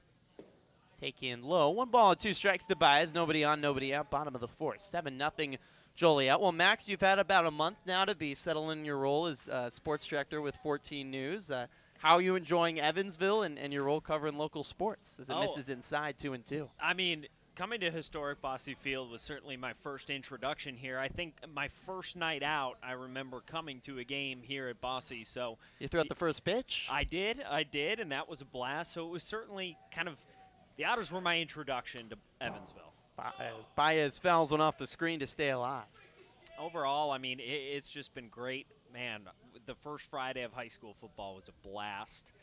And it's just so cool how everyone here in the tri-state gets so into the high school football scene. That's what I haven't experienced. I've heard it's a big deal here. Yeah, well, if the Otters weren't home this weekend, I'd say come out and check a game. But I don't know if you'll be missing much considering how hot it's going to be outside. It's gonna be tough to pull people outside. That's for sure. Here's the 2-2 home. Baez swings and grounds one left side. Glove by the shortstop. DePreda Johnson throw to first in time. Come on, not fair from the Slammers shortstop. Glove to the right of the second, or the left of the second base bag. 360 spin, ended up in left field, and somehow made the off-balance throw to first to beat Jeffrey Baez. Well, that was something. I mean, as I've kind of covered more and more games here at Bosse, I've started to recognize the hard-hitting bat of Baez, but defense just coming up big there. That was impressive. The Slammers lead the league in fielding percentage. DePreda Johnson made an error earlier, but now he's made a couple flashy fielding plays as Dakota Phillips takes outside for a ball 1-0. Well, I was going over high school football scores on the broadcast on Friday. What's your analysis so far of the crop of teams this year as Phillips takes a strike on the inside corner? Well, you know, every night on Thursdays we have our In the Huddle show at 7 o'clock. Mitch Carter, he came on, and he's our Tri-State insider, played at Ball State for his college career. And his pick, our game of the week, was North against Castle. They were visiting the Castle Knights, and North came out of that one on top. That was a good game, wasn't it? It was a very good game. Came down to the game-winning touchdown by North was scored with under a minute to play. So that was exciting to see. So that's North is going to be a fun game to watch. Castle and Mater Dei, they face off this weekend. 1-2 coming to Phillips. Cook delivers, sails high. 2 balls and 2 strikes, 1 out, nobody on, bottom 4, 7-0 Joliet. And you know, I think the most exciting thing to learn was all the different games all across the tri-state. You know, we extend into Kentucky as well. And 2-2 by Phillips, grounded to right side, right to the first baseman Bierman. He steps on the bag, 2 away in the 4th. There's a quarterback at Owensboro Catholic who our 14 touchdown player of the week, touchdown live player of the week voting is live. There was a quarterback at Owensboro Catholic who was one of our nominees. He had 6 touchdowns total. So, I mean, it's cool to see all the scoring that goes on in high school football. There is no shortage of that. It's a blast. Well, before I let you go, I got to ask you, because I'm excited about college football season coming up, as Yomar Reyes takes low 1-0. We're both recent Hoosier alums, and you covered IU football very closely your last couple years at IU. What is your expectations for IU football this year as Reyes grounds one left side and foul 1-1? Oh, man, you know, we've been covering it. I still cover it here in the tri-state. Right, yeah. I cover Purdue, Indiana, and now Kentucky as well. And I think the question whenever we've discussed Indiana football has been, who's that quarterback going to be? You know, it feels like in our time as students covering the team, it was every single year on repeat, quarterback battle. And this year again, between Dexter Williams, Taven Jackson, it's a quarterback battle again. 1-1, Reyes flies right side near the Otters bullpen, 1-2 with 2 outs and nobody on. I for some reason, I tell myself, it's Indiana football. I'm not going to have much expectations. They're going to have a bad year, but that excitement that always bubbles up in August is still there, which is fun. 1-2, misses inside, 2 balls and 2 strikes. Yeah, something about the raspy voice of Tom Allen and that megaphone that he has in the offseason always gets your blood going a little bit again. But it's going to be cool. Purdue has a good quarterback coming in Hudson Card. Texas, right? 2-2 is flied by Reyes into right field. Now get down for a base hit, rolling down the line. Reyes will hold there as the right fielder Hill over to toss it back in. It's a 2-out knock for Yomar Reyes. He's aboard at first with 2 outs. As Kona Quiggle will come up. Still a 7-0 deficit the Otters facing in the bottom of the 4th. Yeah, Reyes, quite an impressive player. But anyways, Kentucky has a new quarterback as well, and Devin Leary, he transferred in, and we're actually going to have an opportunity to speak with him this weekend. There's a UK Football Fan Fest in Owensboro that we're going to cover. And so I guess throughout the tri-state and further up north in the state, new quarterbacks all around. Quiggle takes the first pitch outside for a ball 1-0. I talk a lot about food on these broadcasts. Yes. I love food. I know you love food. Who doesn't love food? I love food. There's some weird people out there that don't love food. But what's been your favorite play so far since you've moved to this tri-state? 1-0 to Quiggle. A breaking ball just missed outside. 2 balls and no strikes. Easy answer. I have gone here probably into the tens of times already, which you've only doesn't been here sound like much, 2 but months. Exactly. It would be Siciliano subs. Okay. They're fantastic. I get the Nona sandwich. 2-0 by Quiggles, lined up the middle, right into Preda Johnson, who was shaded over, and he makes the catch. Great sandwich. Great. Just incredible. They know my name there already because I've come so many times. It's fantastic. I haven't gone, so I'll should take you check up it out on that. before you go. Thanks, Max, for coming on. This was a blast. I'm glad we got to run it back like the IU days, and looking forward to continuing to follow you at 14 News and the rest of your career. Thanks, Griffin. Glad to be here. Good to have Max Parker, the 14 News sports director, on. We'll be back on the other side after 4 innings played. It's 7-0 Joliet on the Otters Digital Network and Flow Sports.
Have you seen up in the Otter round lately? Make sure you tell them hello when you do. Evan's excited to see all of our fans and encourages you to visit Heritage for all of your baking needs. Heritage, a proud partner of Evansville Otters baseball.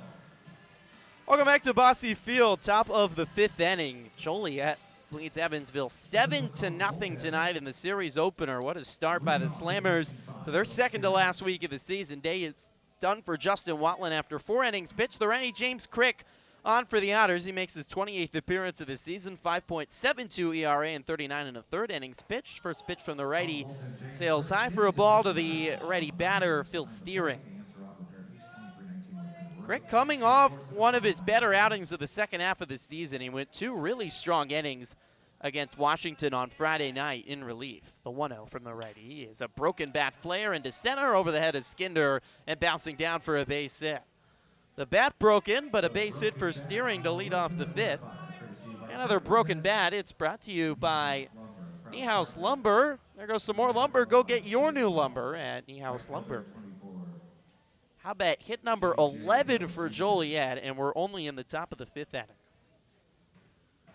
7 runs on 10 hits off Justin Watland, and now with Crick in, a broken bat flare for Steering to get on base. Brings up another lefty, G.J. Hill.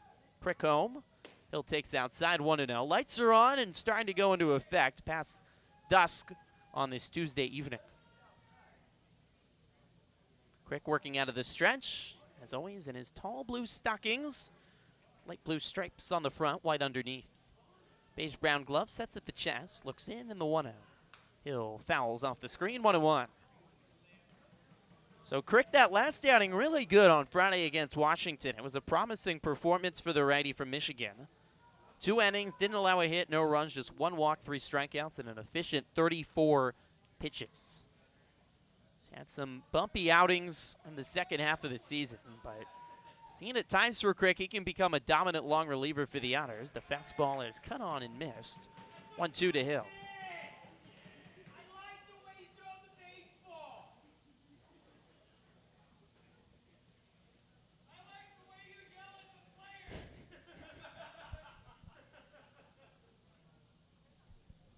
1-2 home is inside. 2 balls and 2 strikes. A little bit of a smaller crowd on a Tuesday evening, and that's allowing fans to pretty much yell out anything they want at the players, and the players can hear everything, and I can hear everything. Kept it mostly PC so far. Hopefully when more drinks kick in, we stay PC. 2-2 is just tipped off the end of the bat, and back to the backstop. Hill stays alive. 7 runs, 11 hits, no errors for Joliet. No runs on 3 hits, no errors for Evansville.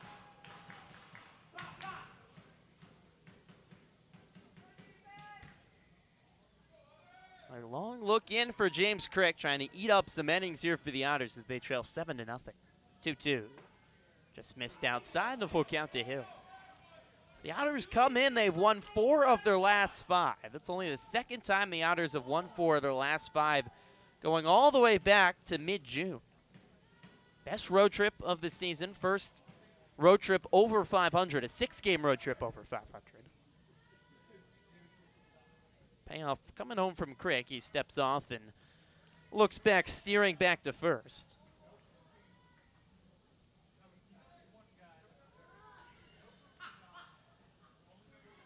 It was so impressive, too, the Otters road trip. They lost the opener. Both of the series came back and won games 2 and 3. That might be the case of the Otters need to do in this series. Payoff to Hill is inside, ball 4. G.J. Hill has reached all 3 times today. Double, single, and now a walk. Steering at second. And a chance for Joliet to add more runs in the top of the 5th as the left fielder Brock Mortensen comes to the plate.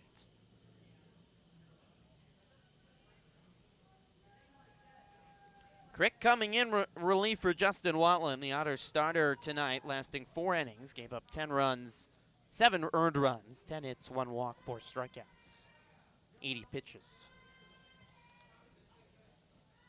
Watland delivers home to the lefty Mortensen. It misses low, 1-0. It's been an interesting month of August for the Otters, and the road trip felt promising because we saw the Otters win in a few different ways. Start of the week, just the insane offense at Florence, and that ballpark has a tendency to do that. Mortensen pops up the 1-0 into left field.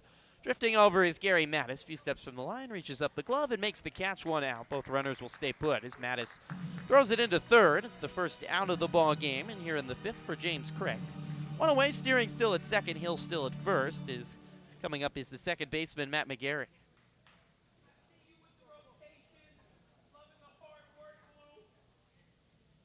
Second baseman, 8, Matt McGarry.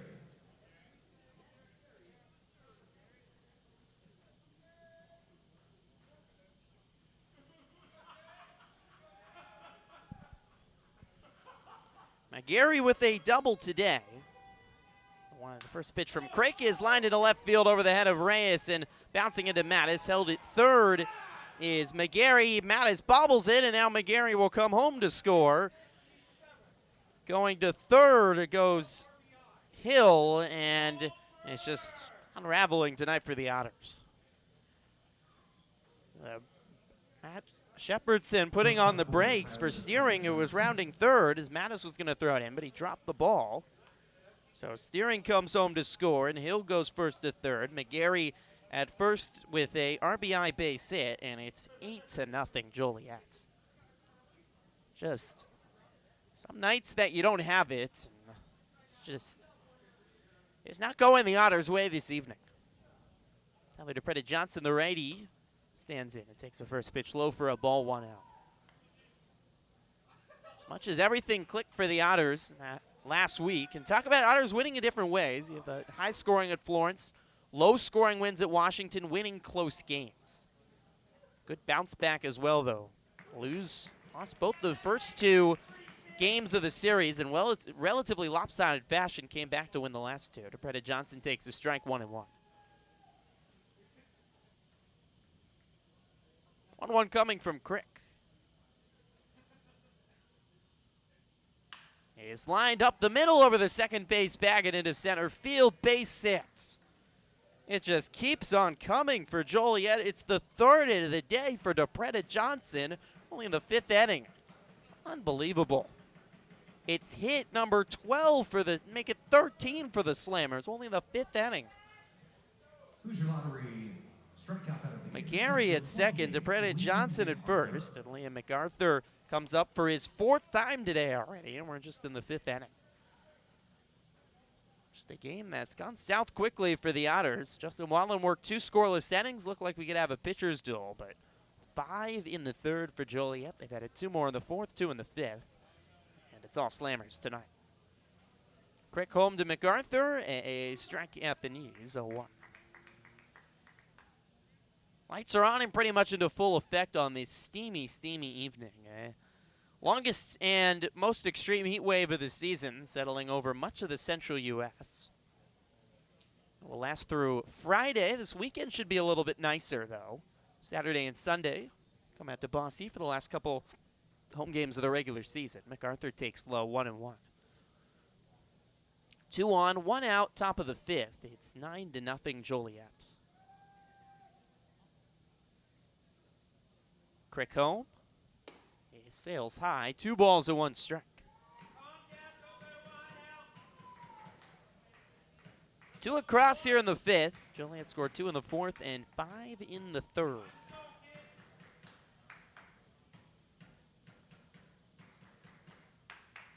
Quick peeks back at seconds and delivers home. Fouled off the screen by MacArthur, 2-2. The Otters offense, you look at the last 10 games, hitting .299, 43 extra base hits might be the most impressive thing. Otters' power has been big. Otters hit a home run in every game of their road trip. You hit home runs, you tend to win ball games, especially if they're home runs with runners on. 2-2 from Crick. Cut on and miss. MacArthur strikes out, 2 away. First German-American big strikeout for James Crick. 2 outs. Still 2 on, 2 across in the 5th for Joliet. They lead 9-0. Christian Fedko, already 3rd baseman, will come up for the Slammers. Well, the pitching certainly it did not have a good start to the week at Florence, but better over the last 2 games at Washington for the Otters, winning 2-1 on Saturday, and then the 6-5 comeback win on Sunday. Pitch home to Fedko is a strike at the knees, 0-1. The biggest question mark you look at for the Otters right now, though, their starting pitching has been so strong all season. And in the month of August, it's just not been the same quality. Injuries haven't helped the Otters. The 0-1 by Fedko grounded up the middle, backhanded by Skinder, who comes over to cover and steps on the second base bag to retire the side.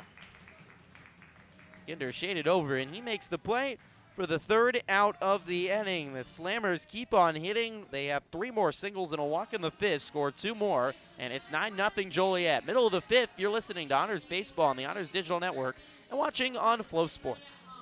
But right now, we need you to turn up the energy and the volume to make some noise for your Evansville Otters. Put all your energy into cheering them on for the second half of the game. Let's make this light bulb really glow with Evansville spirit. Let's get a little louder. I'm feeling the spirit tonight, Sam. I can't hear you. I'm feeling the spirit tonight, Sam. Give it all you got for this next week. Enjoy the game. For Evansville Otters media support to give them an energy boost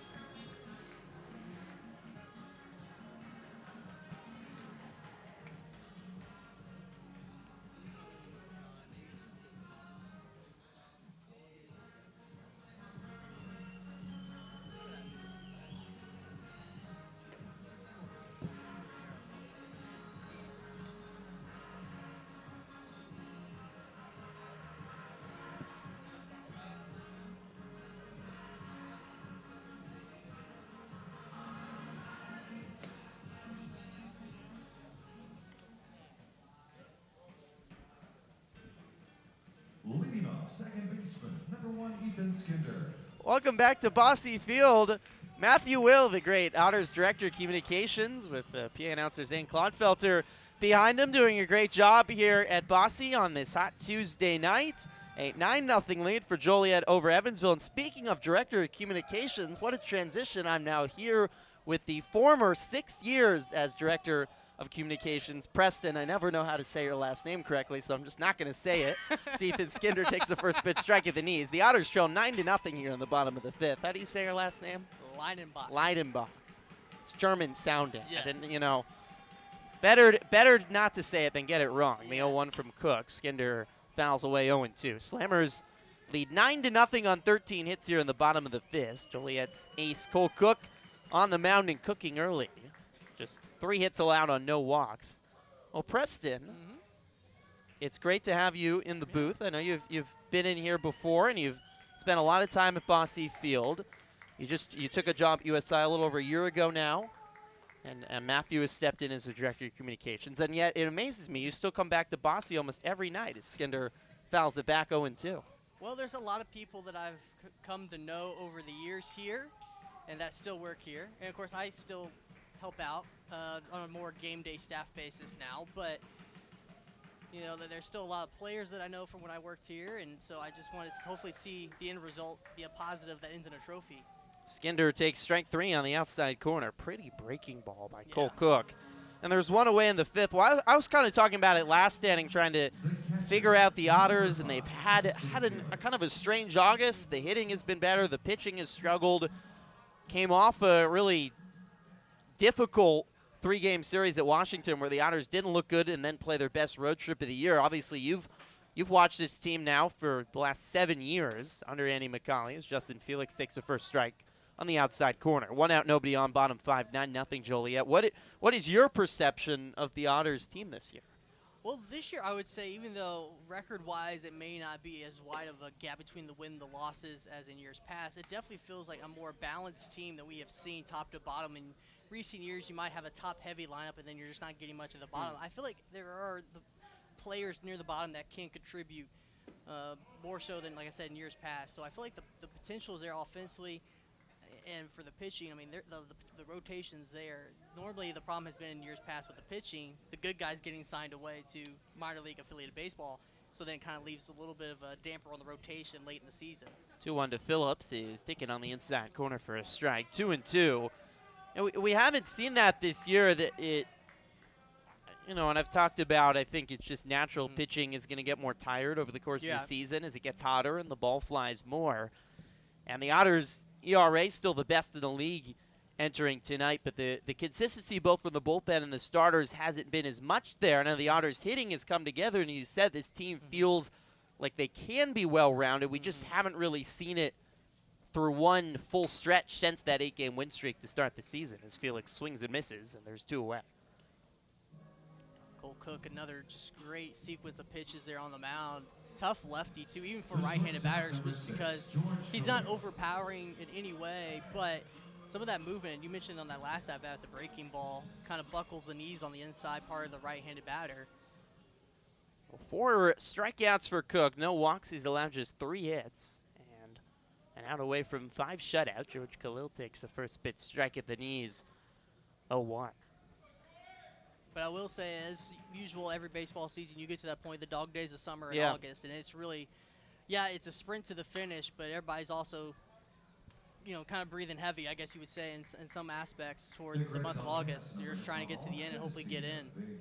Khalil fouls one away 0-2, and the Otters' magic number just 7 to get back to the playoffs. Through all of the ups and downs, the thing that's impressed me most about this team has been the kind of inconsistent consistency, but that they've not had longer than a 3-game losing streak all year. The 0-2 just misses outside 1-2, and they've only been swept once all season. No, in years past, that hasn't been the case. Yeah, usually as a team, they make the speed bumps very minimal. 1-2, cut on and miss. Khalil down on strikes, and Cole Cook another 1-2-3 inning. He strikes out the side in the 5th. 5 innings complete. It's all Joliet tonight. They lead 9-0 on the Evansville Otters Digital Network and Flow Sports.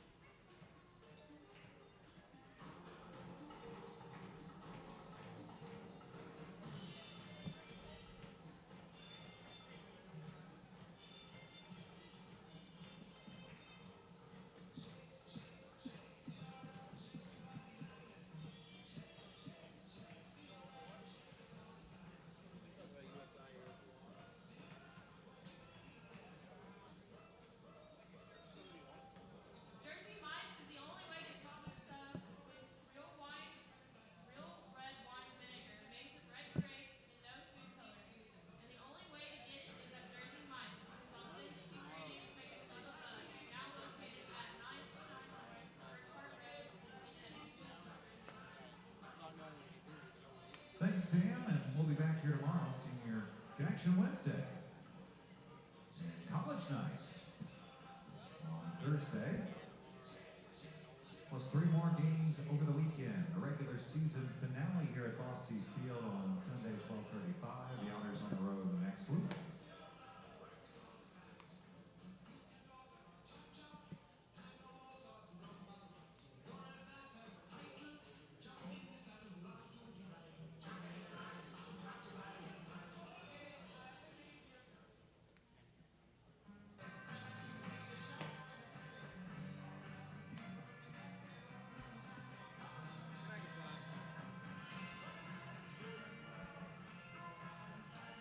Welcome back to Bosse Field. Frontier League Baseball on Flow Sports is brought to you by Working Distributors Evansville. Joliet in the series opener comfortably ahead of Evansville, 9-0. The Slammers over the Otters. The Slammers ace Cole Cook looking like the best pitcher in the Frontier League. He's tossed 5 shutout. Just struck out the side in the 5th inning. And the Slammers offense electric to start this game. 5 in the 3rd, 2 in the 4th, 2 in the 5th. Zach Bierman will lead off in the top of the 6th inning. Preston staying in the booth here with me here on the Otters Digital Network and Flow Sports. Griffin Epstein joining you on this hot Tuesday night. James Crick out for his 2nd inning of work out of the pen. First pitch to Bierman is driven right side down the line and foul. Former Otter has 2 doubles already today. Yeah, his extra base power. I mean, that was one of his standout things. Even when he had the home run numbers here in Evansville, but sometimes those home runs went away toward the second part of last season. He still had that extra base power to find the gaps.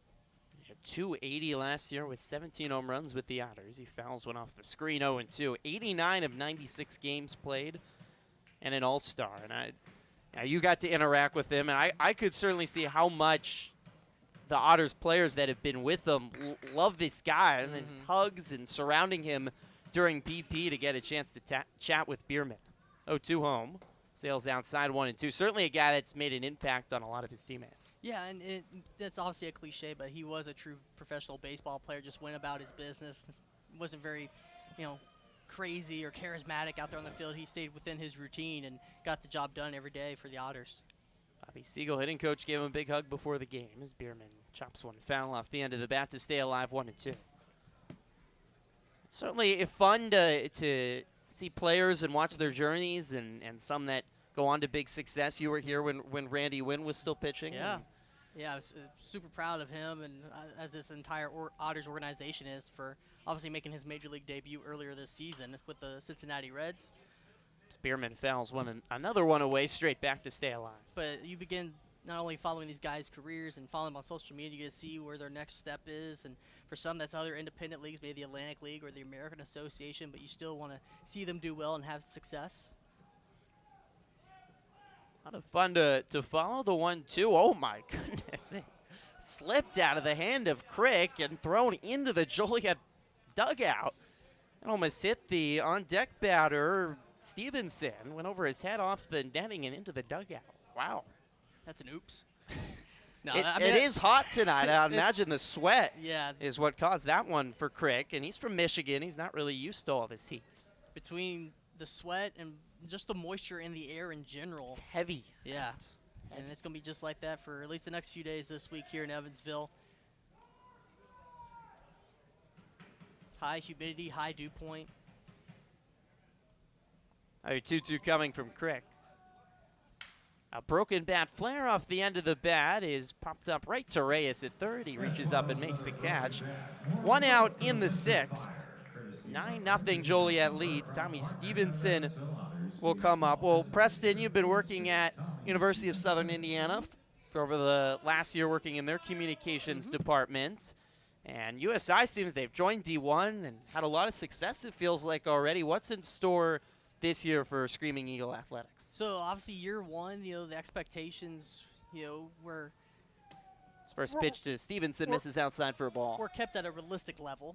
Obviously, transitioning because you're still having kind of the Division II level recruiting for a lot of teams, but a couple of our teams did win some individual championships in the OVC, in the Ohio Valley Conference. Now, this year, obviously, the transfer portal has become a big part now of the picture for USI because some of these players with them being reclassifying to the Division I level, they can't play in the NCAA tournament, just the conference tournament. So a lot of these athletes want to go play where they can make an appearance and go play for an NCAA tournament berth. So it'll be interesting to see how this year plays out. But Stevens swings and misses 1 and 2. Regardless, it's still going to be a fun year, and stay tuned. The schedules for basketball season especially should be coming out here in the next few weeks, and it'll be a very competitive schedule for both the men's and women's basketball team this year.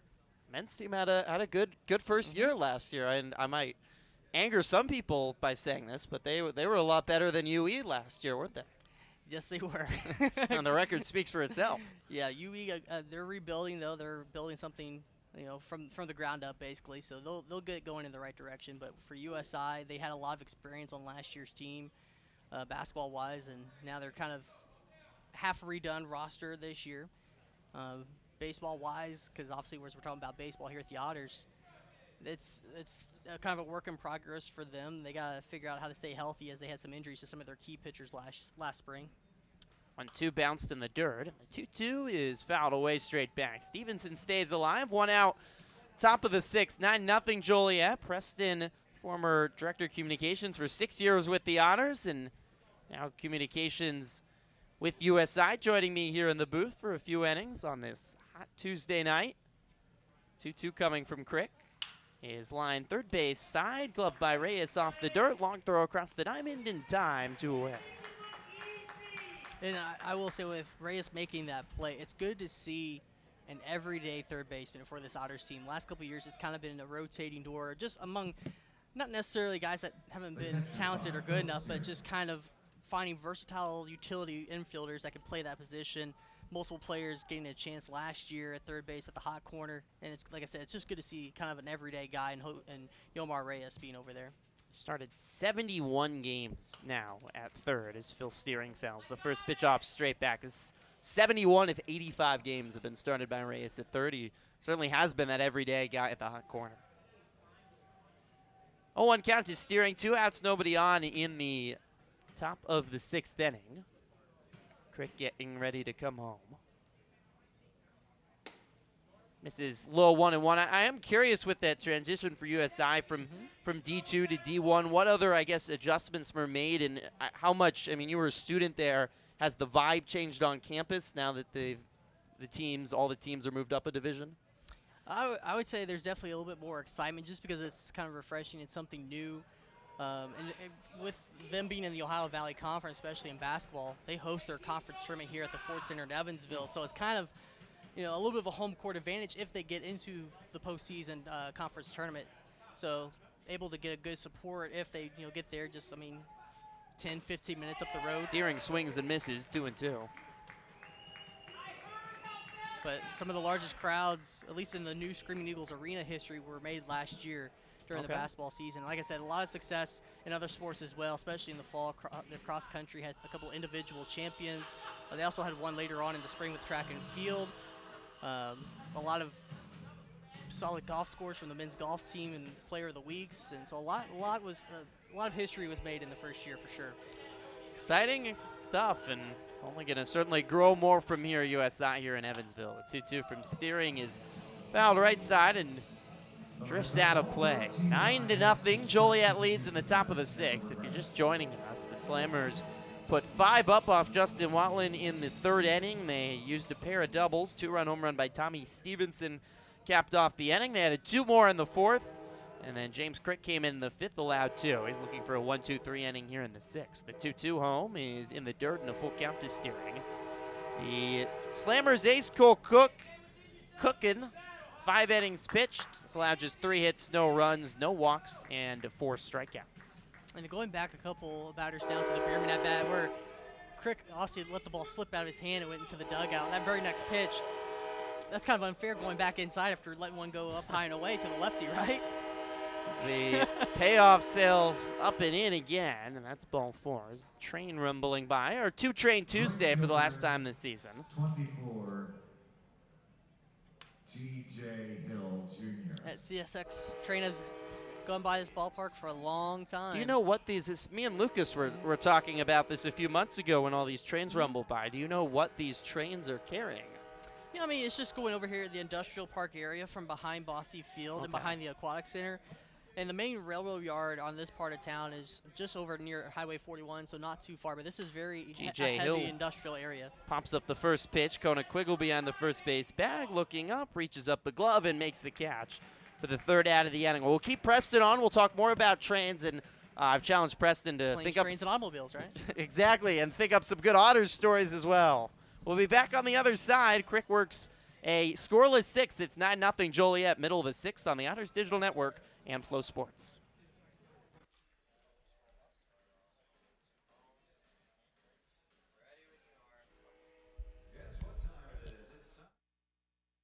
And we need everybody to get up and dance because Drake's is your go-to for 24 beers on tap, big burgers, the freshest sushi in all of Evansville. Visit Drake's at 1222 Hirschland Road, drakescoplay.com. Now let's dance. We're also going to be dancing for a couple of birthdays today, including 2 of those from the Indiana Funeral Directors Association outing. Happy birthday to Connie Galbraith. Most caller Connie. Great to have you with us, Connie. And then Pauline is here as well. Pauline Butler, also from the Indiana Funeral Directors Association. They're partying it up in the front extra patio deck. And also say happy 10th birthday to Jessie. And this is my 13th year at the Otters, and I can vouch and guarantee that she has celebrated every birthday at Bosse Field. Back at Bosse Field, it's a 7-0 lead, 9-0 lead for Joliet over Evansville. And if you want to make your lawn and landscape look like a field of dreams, make sure you use 10 Bars Professional brand products. Pick them up at any of our 3 locations, beautifying the communities we live in, and the grass we walk and play on, all since 1940.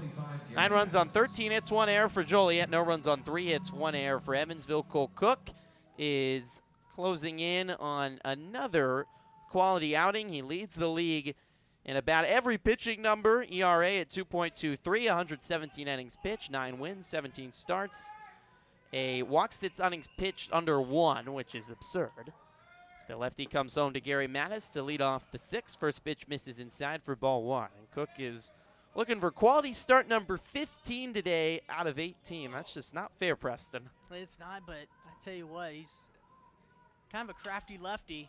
Mattis pops up the 1-0 into right center field. Drifting in is the right fielder Hill under the baseball.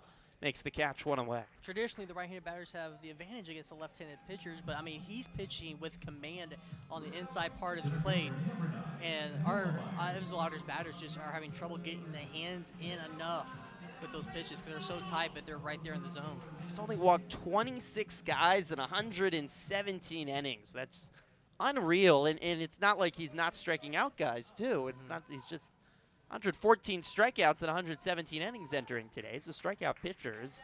First pitch strike into Noah Myers. It's definitely a good balance between strikeouts and then just getting regular outs in play. Like, allows him to go deeper into games. A 1 from Cook. A slider misses inside. 1 ball and 1 strike. He's been so consistent. Only 2 outings this year. Izzy allowed 4 or more earned runs. Only 3 starts that haven't been quality outings. Dominant again tonight. The 1-1 chopped right side. A few steps over to the right is the second baseman McGarry. Gloves and tosses to first in time to get Myers by a step. 2 away. And not just Evansville Otters fans, but Evansville baseball fans may recognize the name Cole Cook because he faced against the University of Evansville a few times in his career at Bradley in the Missouri Valley Conference. And I saw him pitch a few outings over across the way at Braun Stadium, now during American Bank Field at Braun Stadium. And he was tough even then for that Bradley team. I mean, he was the leading rotation on the weekend on that Friday night by the end of his career there with the Braves. Started his Frontier League career at Southern Illinois as Baez swings and misses at the first pitch he sees. 2 outs, nobody on, bottom 6, 9-0 Joliet. Was in the American Association and the Pioneer League in 2021, and then Joliet signing him ahead of 2022. Second year now with the Slammers. As the 0-1 misses inside. 1 ball and 1 strike. He was great last year, 11-7, 3.22 ERA, but next level this year. High set from the southpaw, and the 1-1 home is grounded up the middle past the shortstop to Preda Johnson into center field. Base hit Baez, and the Otters have their first base runner since the 4th inning. Just the 4th base runner of the day for the Otters. Baez at first with 2 outs and brings up the lefty Dakota Phillips. I know. We got Cole Cook, again, pitched at Bradley, now pitching here in Evansville, not only at UE, but against the Otters here tonight. But former Evansville Otter Andrew Warner, now a pitching coach for the Bradley Braves, as he was the 2nd player on record in the Otters record books to make it to the major league level. As he made his debut with the Padres, and now he's a pitching coach for the Braves. We had the chance to catch up with him during 2020, where we just had to come up with content because there was no games to talk about. So we interviewed him on Otters TV, and it was great to catch up with him and kind of see what he's been up to since his Otters career, and obviously post-Major League debut as well. Phillips takes high. It's 1-1 count to Dakota Phillips with a runner at first and 2 outs. It's the pitching coach now for the Braves. And Bope Bradley, yep. 1-1 is swung on and chopped right side past the glove of the second baseman Hill and into right center field. Baez will race to third. The throw comes into second base, and the Otters have runners on the corners with 2 outs. Back-to-back hits for the first time today for the Otters. It's the first inning, in fact, that they've had 2 on. Baez at third, Phillips at first, with 2 outs in the 6th, and Yomar Reyes, who has a hit today, will come to the plate. Talking about Dakota Phillips real quick, I feel like this year, the one thing I've seen him make an adjustment on, he's been kind of spraying the ball a little bit more, just looking for the green grass, not trying to yank it out of the park every time. And I think he's going to not quite have enough games left on the regular season, but he's climbing up those single-season RBI charts here in Otters history, too. Omar Reyes takes the first pitch strike on the inside corner. Yeah, Dak now 183 career RBIs. He's only 2 away from tying Josh Allen for the 2nd most career RBIs. Next year would be the one to try to take the lead as Reyes swings and chops one right side through the hole in right, and it will score Baez for the first run of the game. Reyes pokes one past Hill at second. 3 straight singles for the Otters here in the 6th, and they're on the board. Now a 9-1 lead for Joliet. Kona Quiggle will try to keep the hit parade going here. The Otters at least would like to make Cole Cook work and get to the Slammers bullpen as early as possible. But in terms of the single season march for Phillips, I mean, he surpassed one of the all-time greats in Jeff Goldbach, part of the 06 championship team, but he's got to reach 86 single season-wise to catch up with Jeff Gardner, and I don't know if there's going to be enough games left here in the last 2 weeks to get there unless he goes on a He had tear. 8 RBIs last week. He did, so I'm not saying it's not possible, but time's crunching down here on the regular season. It's going to be tough as Kona Quiggle coming to the plate. Quick meeting at the mound with catcher Steering,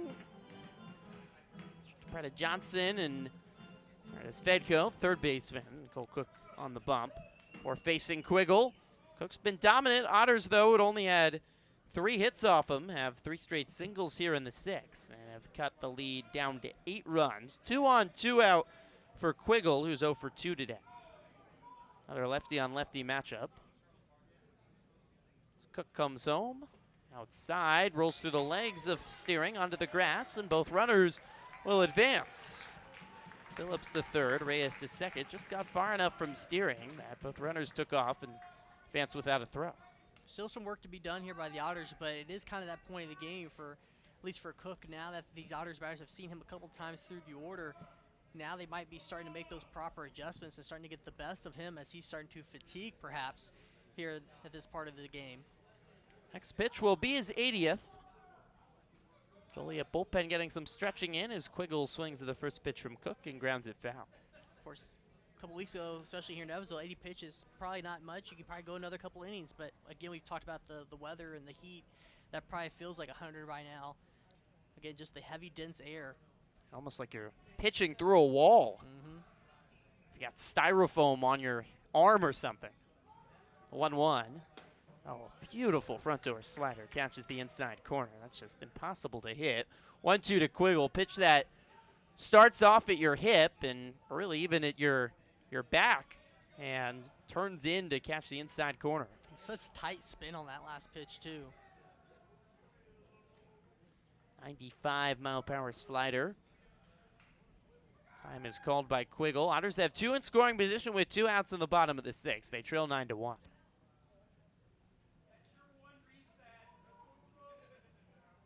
Another 1-2 is chopped off the end of the bat, left side, gloved by DePretta Johnson. The shortstop throw to first, not in time.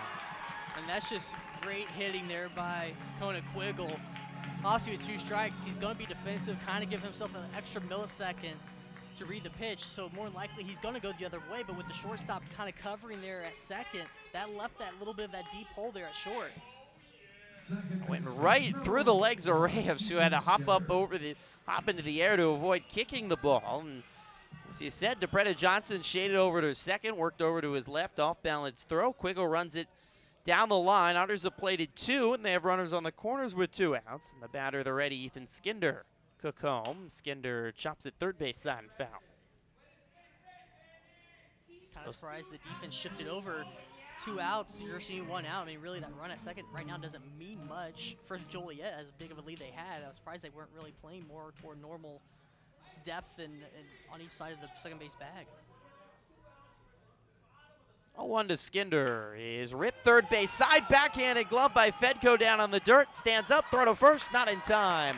Skinder runs it out, Reyes scores. The Otters have scored 3 runs here in the 6th and have cut the lead to 6. Great backhand diving play. Unfortunately, had to kind of pop up and kind of bobbled it, trying to find the grip. So Quiggle goes to second, Skinder at first, easily safe. Good play by Fedko, full extension to keep that ball in the infield, but we've got massive bugs flying at us in the broadcast booth. The Otters scored 3 in the 6th, have a little bit of momentum, leads down to 6. Long way to go for the Otters, but they have mounted 5 straight singles off Cole Cook. Now it's Justin Felix the ready, Reyes at second, Skinder at first. The southpaw delivers outside 1-0. A slimmer of hope here for the Otters, trying to mount a massive comeback. Joliet led 9-0 entering the inning.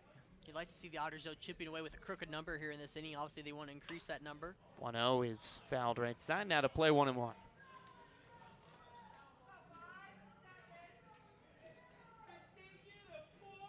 Otters had just 3 hits through the first 3 innings, but 5 straight singles, all with 2 outs here in the 6th. Felix had one of those singles back in the 3rd. Fedko out of the windup comes home, and Felix fouls it straight back, 1-2. Felix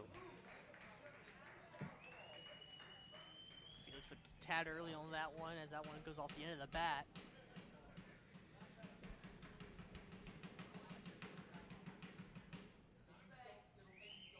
Lights into full effect under dark skies now, close to 8:30 local time here in Evansville. 1-2, he's in the dirt. Good stop by Steering, working to his left. 2 balls and 2 strikes to Felix.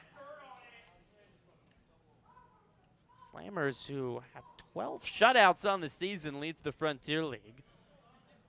Really had a gem worked by Cole Cook, but he's run into a little bit of trouble here in the 6th inning, and you can just get this last out. You imagine they'll probably do it for the pitcher. The 2-2 by Felix is driven into left field. Mortensen racing back and will make the catch, falling down on the warning track.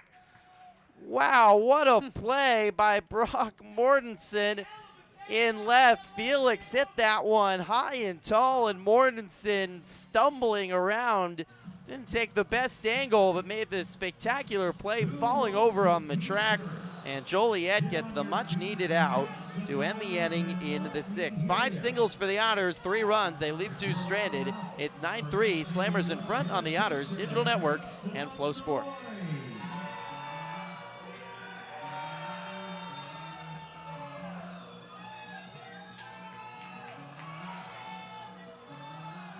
can't hear you, Otter fans. Make some noise. Let me hear you.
27, Brock Mortensen.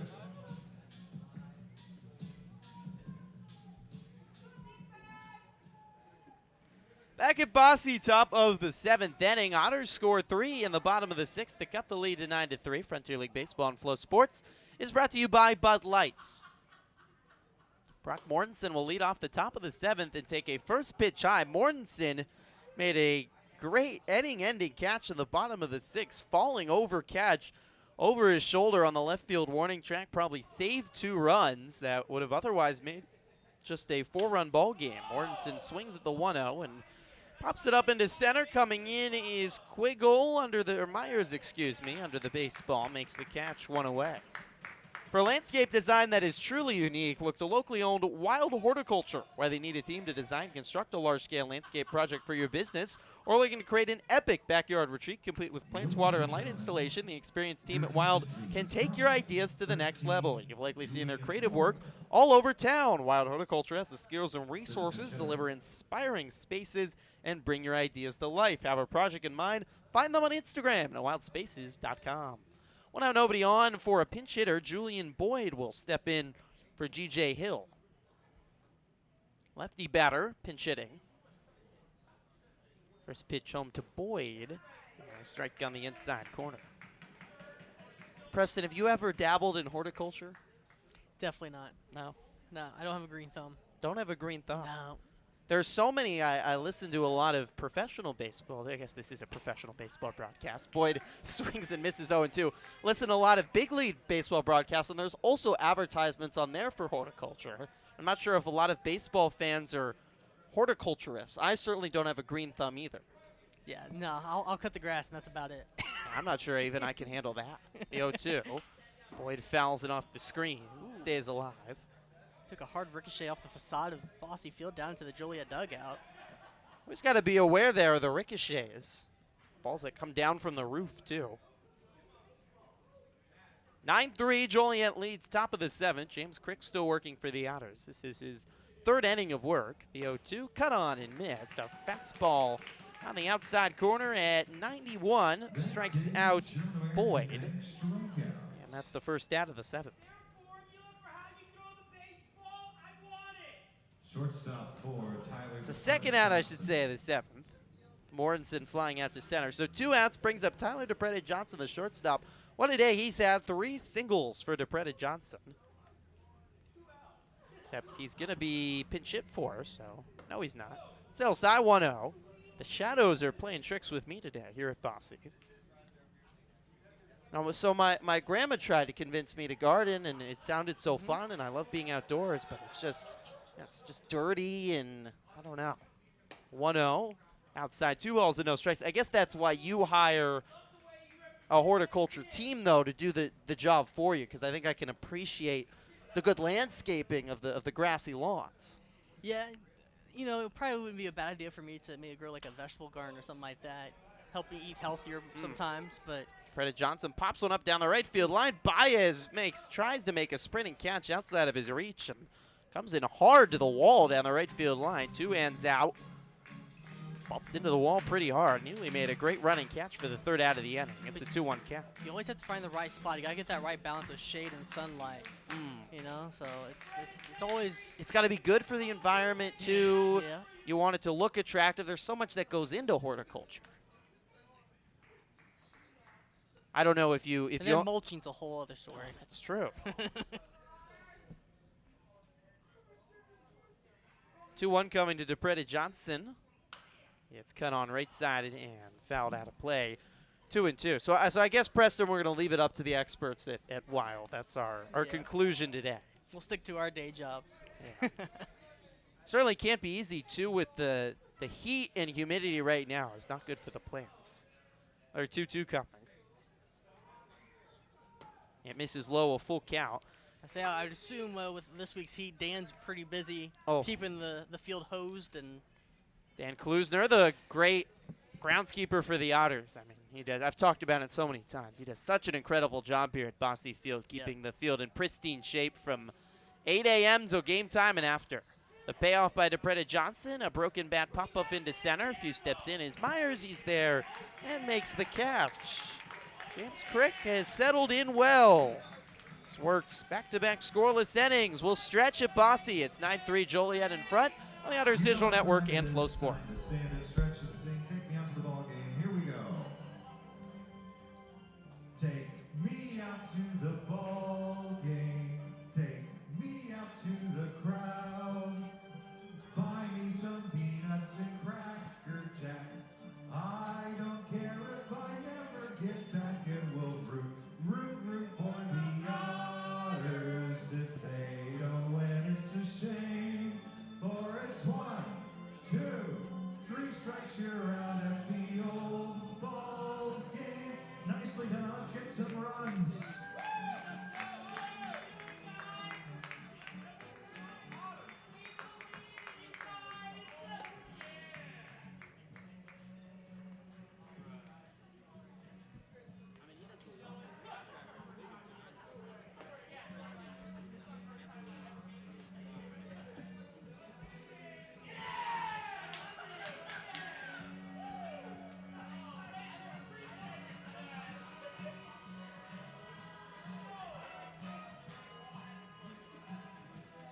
Welcome back to Bosse Field. Stretch completed on this Tuesday night, final Tuesday game of the year.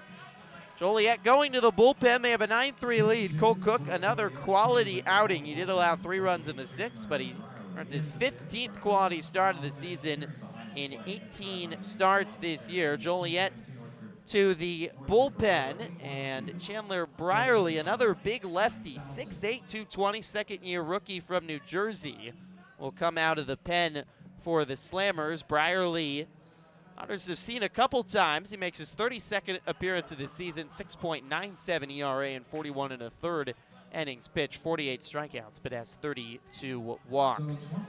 Cole Cook's final line, 3 runs allowed on 8 hits, 1 error. He only allowed 3 base runners through the first 5 innings, but 5 straight singles by the Otters in the 6th, scored 3, but Cook's still in line for his 10th win and has a 15th quality start. First pitch to George Khalil, catches the inside corner for a strike. It was like a line of defensive changes, especially following the pinch here. Boyd entering the game last half inning. 0-1 misses inside. 1 ball and 1 strike. So DJ Hill goes to second. Mortensen shifts over to right. Boyd enters in center. Looks like MacArthur went from center to left. Left field is 28. MacArthur at second base. MacArthur, yes, goes to left. In right field, Mortensen, and Boyd is now in center. So Matt McGarry was pinch hit for by Boyd back in top half of the inning. So Joliet moving a lot of pieces around as Khalil swings and fouls the 2-1 off the left ankle, 2-2. Ow, as some fans agree in the stands. Yeah, that's looks like that caught Khalil on the leg without the shin guard, so he'll take a moment to always how that happens. Still better on a hot night than in those 40 degrees USI games you've probably worked here in March. That one, those cold temperatures sting a little bit more for sure, especially starting in February. Nothing like baseball in the Midwest in February and March. It really hits different. 2-2 to Khalil is fouled straight back off the screen.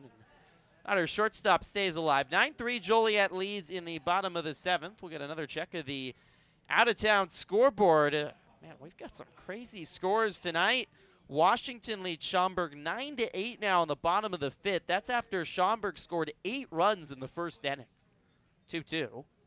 Khalil grounds third base side, glove by the third baseman Fedko. Throw across the body to first in time to beat Khalil. 1 away in the 7th. Otters would love some help from the Wild Things, who still aren't mathematically eliminated from the playoffs, but losing that series to the Otters over the weekend, making it very difficult, but they have a 9-8 lead at Wintrust Field, bottom 5 at Schaumburg. The Otters sitting 3 games back of the Boomers for second place. That's an interesting matchup because if Washington obviously keeps losing, then it's the sooner that the Otters can clinch a spot. But if they're trying to catch up to Schaumburg, they would like that help this week with Washington playing the Boomers. Yeah, it's fair to who do you root for if you're an Otters fan. But Evansville, if they can take care of business this week, and with Joliet a game up on Washington, the Otters Winning here would be the most helpful thing, but they trail tonight. Gary Mattis, the batter, has taken 2 pitches inside it. It's now 2-0. High-scoring game as well outside of St. Louis at Grizzlies ballpark. 7-6. Gateway leads Windy City, top 6. The series opener there with the Grizzlies. Magic number of just 2 to clinch their playoff spots. 2-0 to Mattis, misses high, and 3 balls and no strikes. Mattis now back with the club for a little over a week, and I still see that he has those unused batting gloves in each of his back pockets, just like his first stint here with the Otters. I got to ask him about that. 3-0 sails high, ball 4. Some little routine, tradition it must be. One in each pocket. If I remember right, the first time around here, that was he only stuffed the one pocket, but now he's got gloves in both pockets. A glove each in each pocket. Mattis works a walk. That is the first walk of the game for the Otters. So Mattis at first with 1 out, and Noah Myers comes to the plate.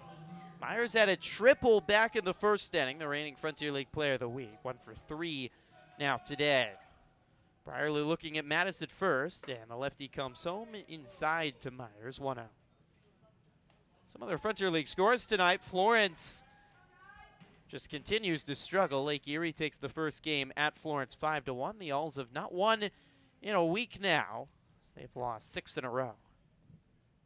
Both those teams out of the playoffs. Mattis takes off. The 1-0 on the outside corner. A strike. Mattis slides in safely to second. The gloves fall out of his back pocket as he has his 3rd stolen and make it his 4th stolen base of the season. Steering more interested in just getting the strike call.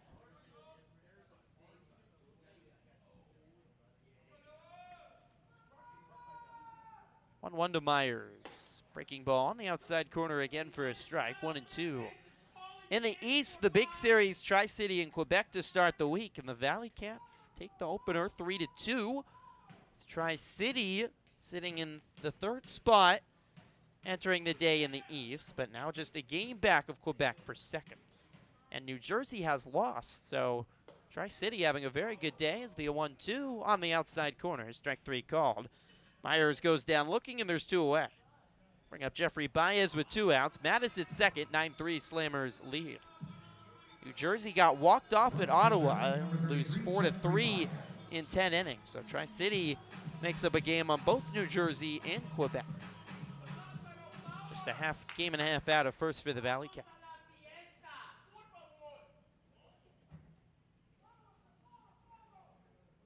Chandler Brierley in his first inning of relief comes home. Mattis takes off. Throw down to third is bounced to third, and Mattis safely into third with a stolen base. With that attack from Fedko, not a great throw from Steering. 2 stolen bases by Mattis. He's 90 feet away with 2 outs. 1-0 count to Baez. Otters trail 9-3 here in the bottom of the 7th.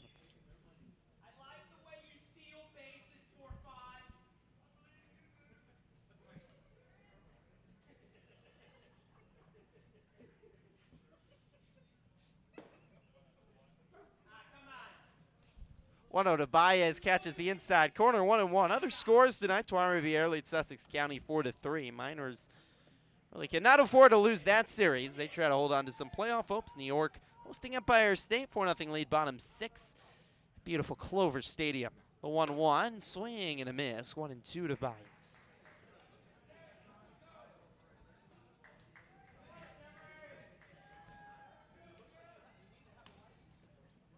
I tell you, Preston, there's a lot of memorable nights, but this one is going to just stand out for kind of the strange vibe at the ballpark. The 1-2, Baez swings and misses, and that's the end of the inning. There hasn't been a vibe just like this at Bosse all year, in game 45 at home. Sometimes you get more of the ruckus crowds when there's the fewer fans. That or they're just easier to hear. I'm not sure which. That's a good point. Well, we'll discuss further on the other side. The Otters don't score in the 7th, stranding Mattis at third. 7 innings complete. Joliet 9, Evansville 3 on the Otters Digital Network and Flow Sports. Get ready, get set, and sumo!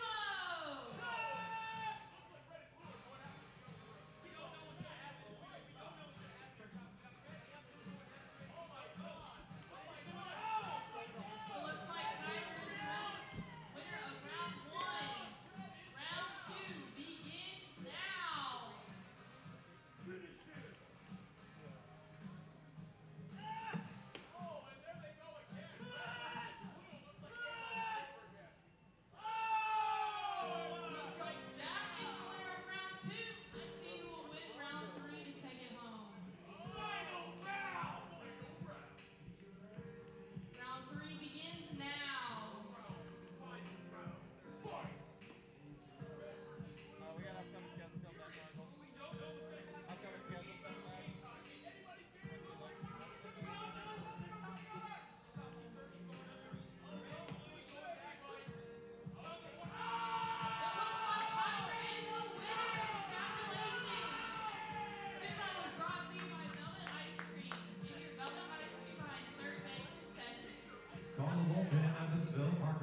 the pitch. The battery Burns is on the mound. Behind the plate. Pitch gets battery. Back at Bosse Field, top of the 8th inning. It's a 9-3 lead for Joliet over Evansville. Time to take a look at the upcoming schedules for both sides. 2 more games between these 2 teams. 6:35 first pitches Wednesday, Thursday evening. Evansville will host Florence to wrap up the home schedule here at Bosse Field. 6:35 Friday and Saturday. Noon game on Sunday. Joliet will continue their 9-game road trip, but a commuter series back up in Chicago. They will take on the Thunderbolts. Lee MacArthur leads off top of the 8th inning. Parker Brahms coming out of the bullpen for the first time this season for the Otters, getting some work. 1-0 sailed high. The 2-0 misses high to MacArthur. Brahms making his 7th appearance for the Otters this season, but this is the first time out of the bullpen. He's been excellent for the Otters as a starter. 4-1 with a 3.24 ERA. 2-0, a strike at the letters. 2-1. Unfortunately for Brahms, he's dealt with some arm issues all season. And his first outing here since early August. The 2-1 misses high. 3 balls and 1 strike. He's been working some bullpen sessions, but the Otters just not right now wanting to have him go as long. So likely going to be working a few innings out of the bullpen the rest of the season for the Otters. The 3-1 sails high, ball 4 to MacArthur. Yeah, and unfortunately for him, with as much time he's had to miss this year due to injury, and now at this part of the season, it's going to just be tough for him to get stretched back out to even be, even considered to be a starter. Now I'm sure he obviously will be in the plans for long relief if needed, but for him, it's just about getting the field back, being on the mound, and getting outs. 2 different stints on the IL for Brahms to start the season through June, and then again in August, brought off the IL about a week ago. Wasn't used on the Otters' last road trip as the first pitch strike comes in to Christian Fedko. But it's been a loss for the Otters. He's been so good on the mound as a starter for Evansville, but just hasn't been able to stay healthy. And the Otters are really hoping he would be that 5th arm in the rotation. Evansville's had to mix and match a little bit over the last couple weeks. The 0-1 to Fedko is fouled off right side 0-2. Nonetheless, happy to have him come out of the bullpen. It's such a talented arm and a guy that was called up, or signed, I should say, by the Cincinnati Reds last year after an excellent start to the season with the Otters. 0-2 to Fedko. Sails high, 1 ball and 2 strikes. It's 9-3 Joliet. Top 8 here at Bosse Field. Griffin Epstein alongside Preston Leidenbach. See, I've got it now. That's only going to confuse me. The 1-2 outside 2-2. Your last name does sound similar to the Leinenkugel Summer Shandy. Yeah. I've heard that as a nickname before. Leinerkugel? Leinenkugel, yeah. It's very good. Very good Summer Shandy. Good in this weather. The 2-2 to Fedko. A breaking ball popped up left side out of play.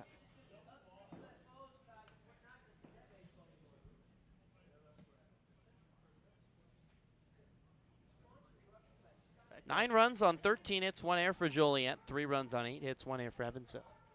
Fedko at the plate, and I've been impressed with some of his defense at third base. Oh, 2-2 inside. Look out. Fedko stumbling out of the way. And helmet flying off. Long brown hair. Throwing him back against his neck. I had a flow like that middle of the summer last year. You had a play like that? A flow. You had your hair was that long? Yeah. Payoff to Fedko is fouled away. I mean, his tumbling brown locks when the helmet's off, going almost all the way down to the start of his back. Yeah, I had it down about to the shoulders, and then got a little too warm in late July, and after about, I would say it took at least 6-7 months to grow out for me. It's not really a summer cut. The payoff is high for ball 4, appeal down to first, and Fedko held up. A walk. I tell you, these 3 fans in front of us, Preston, sitting not too far behind home plate, but in GA seating, and they are just having the best night of their lives tonight, and every player is hearing all their advice. They're bought in. They're bought into the product. It's complimented the umpires, the players. Every pitch, they're locked in. And the whole ballpark has heard every word, and I think you on the broadcast has heard about every word too. The lefty Zach Bierman stands in and takes the first pitch strike at the knees. I think they've been hanging on to every pitch of this game, even when it was 9-0. It's been impressive commitment. I think a few beers from the backstop bar, maybe some summer shandies has helped. Deal 1 to Bierman. Outside, 1 ball and 1 strike. Brahms has walked the first 2 batters in his first appearance of the season coming out of the bullpen. Yeah, unfortunately, his fastball command has not quite been on point, and that kind of hurts as a pitcher because your secondary pitch is built off of what you can do with the fastball. Pitch home. Sails outside, 2-1. Brahms' last outing was at New York, July 30th. He was really excellent. It was an overnight bus ride for the Otters from Lake Erie, and Brahms pitched a quality starter in the win for the Otters in the series opener against the New York Boulders. A really good hitting team as well. The 2-1 to Bierman. Sails high, 3 balls to 1 strike. But this is his first outing since then. It's just his second outing since July 7th. And right now it looks like the tendency is he's kind of missing high arm side. So just not quite there, looks like mechanically, with that release point. Set up on the right side of the rubber. The 3-1 home is chopped left side and hooking out of play. A full count to Bierman. This is the spot, though. You have a really talented pitcher working back from an injury. Certainly a spot the Otters feel with the game likely out of reach to put him in and work through some stuff. And as much as you could do live bullpen sessions, nothing simulates the actual in-game. Payoff to Bierman. Fouling off the screen. 9-3, Joliet in front. They scored 5 in the third, 2 in the fourth, 2 in the fifth. Otters got 3 back in the sixth. Still facing a big deficit in this Tuesday night series opener. It looks like now the lefty Clucky's starting to get loose down the right field side for Evansville. Another payoff. Cut on and missed. Big breaking ball by Brahms. That's the changeup. Strikes out Bierman, 1 away in the 8th. Those last 2 pitches were really good by Brahms, going down and in, again, after missing kind of high and away early in that bat. Bierman walked off shaking his head. Much needed out for Brahms trying to settle in. MacArthur at second, Fed code first, brings up the designated hitter Tommy Stevenson. Brahms home, a looping breaking ball in for a strike. Pretty pitch from the righty from Calabasas, California, now living in beautiful Sacramento. Have you ever been, Preston, to Sacramento? Not been to Sacramento, but I have been to California. I've been to Los Angeles. 1 to Stevenson, sails high, 1 ball and 1 strike. Appeal down to first. Stevenson held up. That was for early season fall basketball non-conference tournament, holiday tournament. Did some broadcasting on the trip with them. Oh, fun. Yep. 1-1 to Stevenson. Inside, 2 balls and 1 strike. Barker from Calabasas, which is a suburb of LA up in the hills on the other side of Malibu. Really beautiful part of the city. Unfortunately, I didn't get to spend Thanksgiving with my family that year, but that was definitely a fun trip for sure. A little warmer there than in Indiana, right, during Thanksgiving. The 2-1 misses inside. 3 balls and 1 strike. But what's so fascinating is, and you know this, working with some of the student athletes I work with from California, especially during this week, they said this is a kind of a different heat. It is, yes. Than out west. It is heavy, heavy heat. No doubt about that. The 3-1 is on the inside corner, a full count to Stevenson. The other difference, too, on the West Coast, especially if you live on the coast, like in L.A., it will cool down at night. You'll get some relief down to the 60s, maybe even the 50s. But with how hot it's been this week in Evansville, there's no relief. It's still upper 70s even at night. It's very humid. Payoff home is chopped foul by Stevenson to stay alive. Yeah, you might get a little bit of that. I would say at least May 60s come potential playoff time, where you might have to pull out a light jacket evening hours. But then there's some years where it's still warm even into the first week or 2 of October here in Evansville. So another payoff. Swing and a miss. Fastball on the outside corner. Strikes out Stevenson. Back-to-back strikeouts for Brahms. Good bounce back to the 2 walks. He struck out 2. 2 outs, 2 on. And Phillips steering the catcher comes to the plate.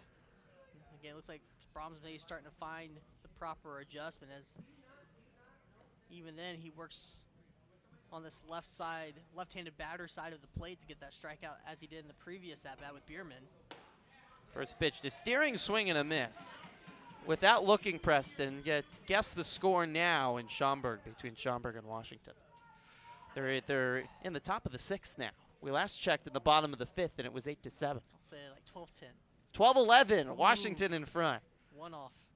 It's hot up in Chicago, too. The 0-1 misses low. 1 ball and 1 strike, and they've lost all conception of sanity between the Wild Things and the Boomers. 12 runs, 12 hits for Washington, 11 runs on 13 hits for Schaumburg. Our good friend, broadcaster Tim Calderwood, as well as Kyle Dawson from Washington, calling a real doozy up there. Can imagine they're having some fun. The 1-1 inside, 2 balls and 1 strike. Wagner Lagrange, who's one of my favorite players to watch in the league, has 3 hits and 2 runs and RBIs, and Scotty DeBrule is batted in 3. Gage Howard has 3 hits to lead the way for Schaumburg. It's kind of similar to the Otters last Thursday at Florence, as the 2-1 to steering popped up into left field. Gary Mattis going it back, circling under a few steps from the track, makes the catch and retires the side. So Brahms, after walking the first 2 batters of the inning, gets the next 3 batters in order and works a scoreless 8th. Bottom of the 8th we go. It's Joliet 9, Evansville 3. You're listening to Otters Baseball on the Otters Digital Network and watching on Flow Sports.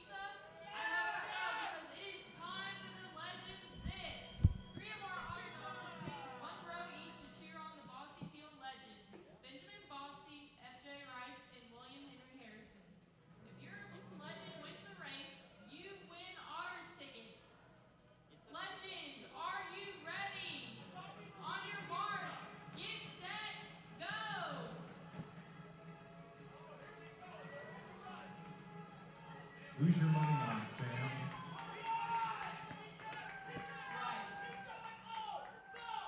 And big red bet on Bosse, so he's about to lose. Lose the house. Oh, no. They've all won ASIC pizza vouchers. My elbow hurts for rights.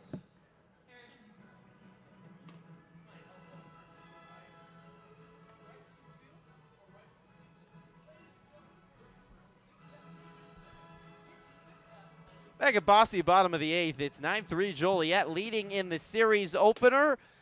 Slammers got out to an early 9-0 lead. They scored 5 in the 3rd and haven't looked back. Slammers 9 runs on 13 hits, 1 error. Otters 3 runs on 8 hits, 1 error. Dakota Phillips will lead off for the Otters, bottom in the 8th. Chandler Brierly, big lefty, will remain out for a 2nd straight inning.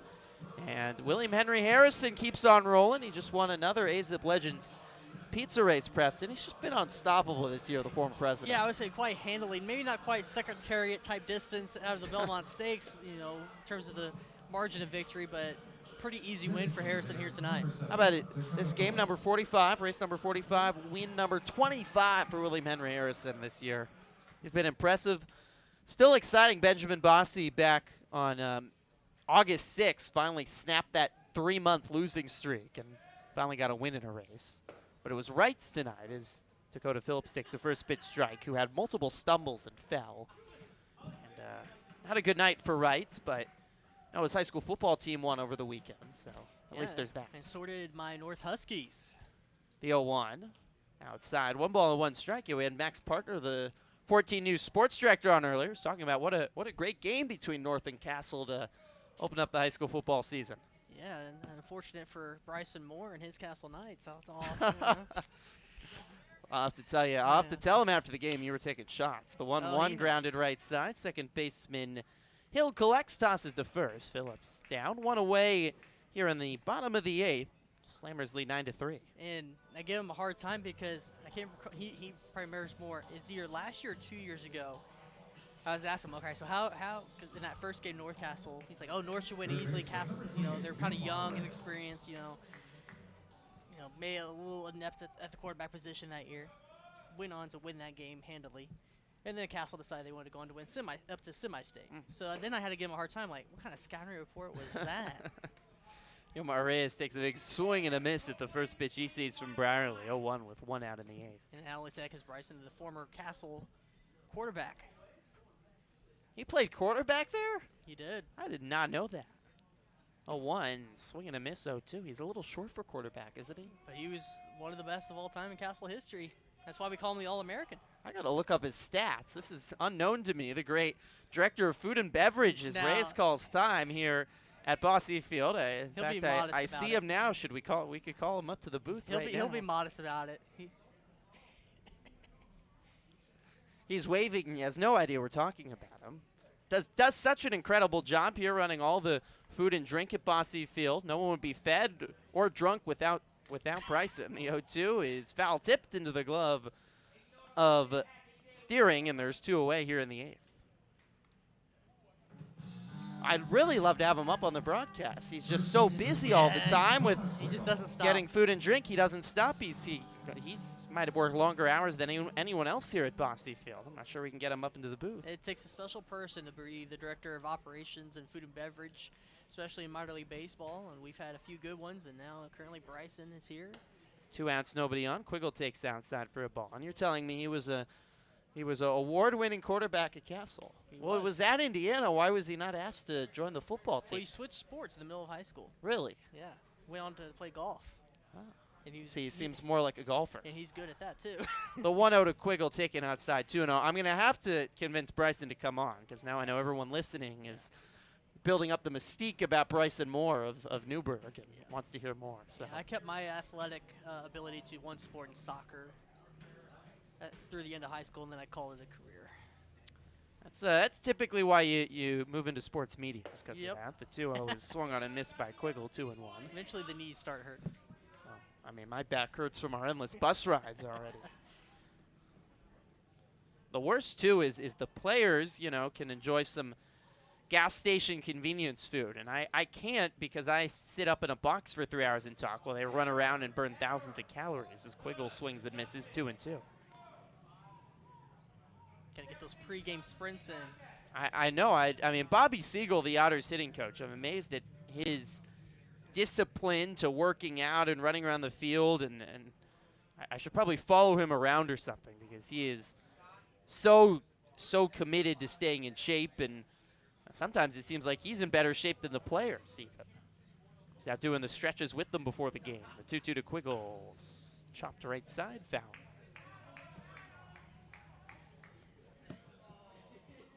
I did actually last week. I was talking about in the Air Force, has some basketball courts. And I was putting up a few shots before the game. Ooh, yeah, how'd that go? It did not go well. I was quite embarrassed. Basketball is definitely not my sport. 2-2 misses low and a full count to Quiggle. I will say, speaking from experience, and I'm sure you're well aware of this now, going up and down these steps every day at Bosse Field can It be does give you something. The press box stairs at Bosse are pretty steep. going down to the office and back up to the press box, down to the office, back up again. Payoff to Quiggle. Swing and a miss. Fastball in, and Brierly works a 1-2-3 8th inning with 2 strikeouts. Well, we're going to get a story out of Preston in the top of the 9th inning because I promised it. It's 9-3 Joliet over Evansville on the Otters Digital Network and Flow Sports. And now, Indiana 811 presents the Holy Moly Shuffle. Can you find where Holy Moly dug himself? Don't let him get away.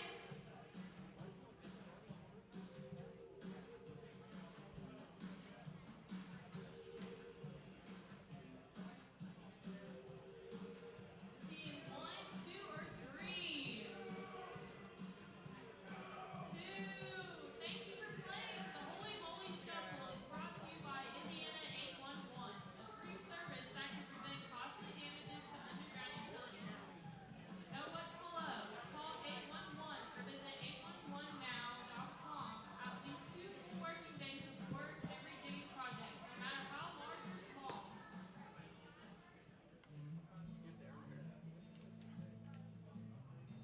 Call the bullpen, Hunter Clucky in to pitch. The batter Clucky on the mound. Felix behind the plate. The answer on Repair East, 2319 North Greenville Road, 812-475-9000. Tell them. Zane from the Otters, and you. Welcome back to Bosse Field. It's the top of the 9th inning. All Joliet tonight. They lead 9-3 over the Otters. The Southpaw Hunter Clucky into the ball game for Evansville. Clucky making his 27th appearance of the season, 5.35 ERA, 37 innings work. Clucky 2 appearances over the road trip at Florence. In 3 innings pitched, he allowed a combined 5 hits on 5 earned runs. Henderson County native from across the river in Kentucky. He will face G.J. Hill, the righty, to lead off in the top of the 9th. Joliet 9 runs on 13 hits. They scored 5 in the 3rd and have cruised ever since. Gonna get a victory, it appears, over the Otters and moved to 4.5 back of Evansville for the last spot in the playoffs. Hill swings and misses at the first pitch. He sees down low, 0-1. All right, Preston, you worked for the Otters for 6 years. You have to have a lot of stories. Yes. Give me a grade appropriate for the air story here.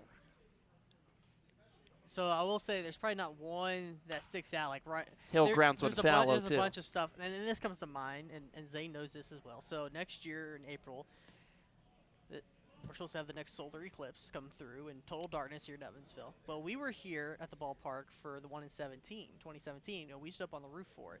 Only 99% total darkness, but we were up there with a few others from the staff. 0-2 sales that sign, 1 ball and 2 strikes to Hill. So just experiencing that with the people that I worked with, and obviously spent a lot of my summertime with, that was an experience. What's the craziest game that you remember here at Bosse? 1-2. Inside, 2 balls and 2 strikes. Because you've seen, 6 years, 50 home games. There's been a bunch. I will say, I'm pretty sure this was in 2017 against Traverse City. Don't remember the exact score, but I know that the Otters scored over 20 runs. So that sticks out for sure. 2-2 to Hill. He's bouncing in front of home plate. One of those. Did it hit him? It did. Hill was hit on the ankle, so it's a hit by pitch, and Hill's aboard at first. It was just almost like the little Looney Tunes cartoon where the Otters were just circling the bases. It just kept going and going. Felt like that on Thursday when the Otters had 22 hits and 18 runs at Florence. Only seen one of the 3 no-hitters in Otters history, and that was the combined no-hitter between Ty Hensley and Matt Chavarria. So that was definitely a memorable one. Pitch to the lefty. Brock Mortensen is fouled away. A lefty-on-lefty matchup. Runner at first. Nobody at top 9. It's 9-3 Joliet. Saw the Otters' 1,000th victory in the organization's history. Unfortunately, that was a makeup doubleheader game that started like at 4 o'clock on a weekday, so nobody was really here to see it. It was before everybody got off work. 0-1 to Mortensen. A breaking ball on the outside corner, 0-2. Only saw one home playoff victory in my time, unfortunately, and that was against Schaumburg a few years ago, and Colton Yamaguchi hit just a big blast over the right field wall, and at that point we thought the momentum had flipped for that series, and that 0-2 on the outside corner, strike 3 call. Mortensen left looking, 1 away. as the Otters were going to Schaumburg after that point, we thought maybe the momentum had switched to where they were going to come back to Bosse Field for a decisive Game 5 in that series, but unfortunately that didn't happen.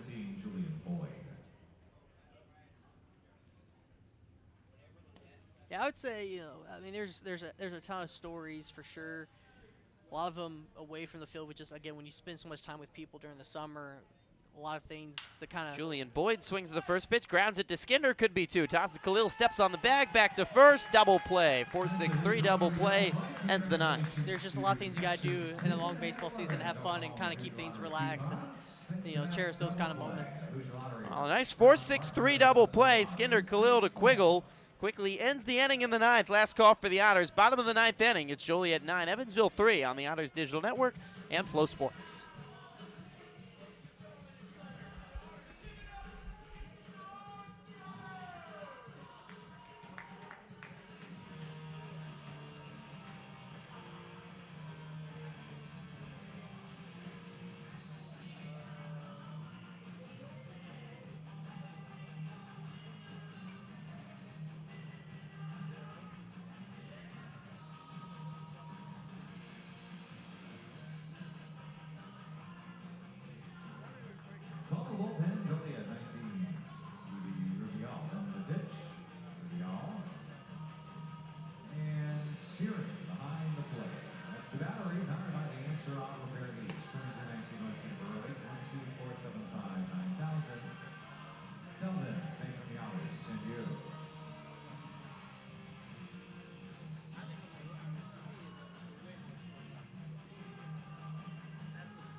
Bottom 9 from Bosse. Joliet leads Evansville 9-3.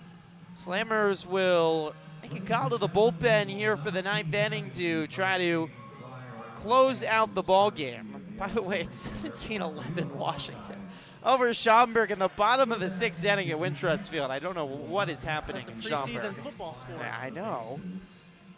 Joliet, though, making a call to the bullpen trying to close out this ball game. They're going to bring in a guy who served at their closer at times this year but struggled more over the second half of the season. Evie Ruibol, big 6'4", 245 righty. Ruibol, 4.22 ERA on the season, 32 appearances, 6 saves, and 32 innings pitched. Started the season the closer, had a couple saves against the Otters, but hasn't had as strong of a second half of the season. And Tyler J has taken over as the primary closer for Joliet. So Ruibol will try to finish the game. Not a safe situation here in the 9th with Schaumburg, Joliet, I should say, leading 9-3. First pitch to Ethan Skinder, a strike on the inside corner, 0-1. Last chances for the Otters. It's the bottom of the lineup, Skinder, Felix, and Khalil. 3 runs on 8 hits for the Otters, all 3 runs in the 6th. The 0-1 sails outside, 1 ball, and nope, Skinder went around, check that. Appeal down to first, so 0-2. All right, Preston, you do have a quick, very good story about a bus ride, which is some of the best stories happen on the bus. Right. So first, on top of everything, of course, is the celebrations, the popping champagne. Hopefully that gets to happen at Bosse Field this week. Nothing beats that. 0-2 coming. Ruibol at the belt. The big righty delivers. Breaking ball outside. 1-2. So in 2018, our broadcaster of the year, Sam Jellick, had to leave early to go to his next job, working in college athletics at UNC Pembroke, I believe. So I had to fill in on the air. So the first 2 playoff games against Washington, unfortunately, the Wild Things took both of them here at Bosse Field. 1-2 to Skinder. Outside. 2 balls and 2 strikes. So I'm going on the road to broadcast what could be a potential season-ending game, which ended up being the case. We're leaving here at Bosse Field on the travel day on Thursday at 1 p.m. It should be about an 8-hour trip. Ends up being a 12-hour trip, not getting to our hotel in Washington until 1 a.m. Oh, my. 2-2 is fouled off the screen. One, we ran into traffic around Florence because a Coca-Cola truck had turned over. So we sat there for about 2 hours. There was Coke all over the highway. We sat there for nearly a couple hours. And, of course, there's traffic on the other side of Columbus, so we sat there for a while as well. So that's what really extended the trip. 2-2 misses inside. A full count to Skinder with nobody out, nobody on. Bottom 9. Otters trail 9-3. In the meantime, Jeff Gardner, again, one of our favorite players here in Otters history, very outgoing. I believe we're watching Remember the Titans, and he starts quoting the movie word for word as we're kind of sitting there on the bus, and everybody's kind of frustrated. Skinder pops one up behind home plate and out of play and stays alive. With the situation that we're stuck there, not moving. And, of course, there's a lot of music soundtracks to that movie as well, so he starts singing those word for word. It was one of the pitching coaches, Max Peterson's favorite bus trips ever. And eventually we get to Washington, and we play the game next day. The Otters fall 5-0 by the end of it after giving up 5 runs in the first inning, shut out the rest of the way. Oh. So Payoff misses low, and Skinder works at a leadoff walk in the 9th. So it was a quick trip to Washington to end the season. So then we come all the way back after that game. Again, it should be about an 8-hour trip. We still ran the traffic on the way back, so it ends up taking longer. We eventually get back to Bosse Field, probably about 7:30 a.m. on the next Saturday. Oh.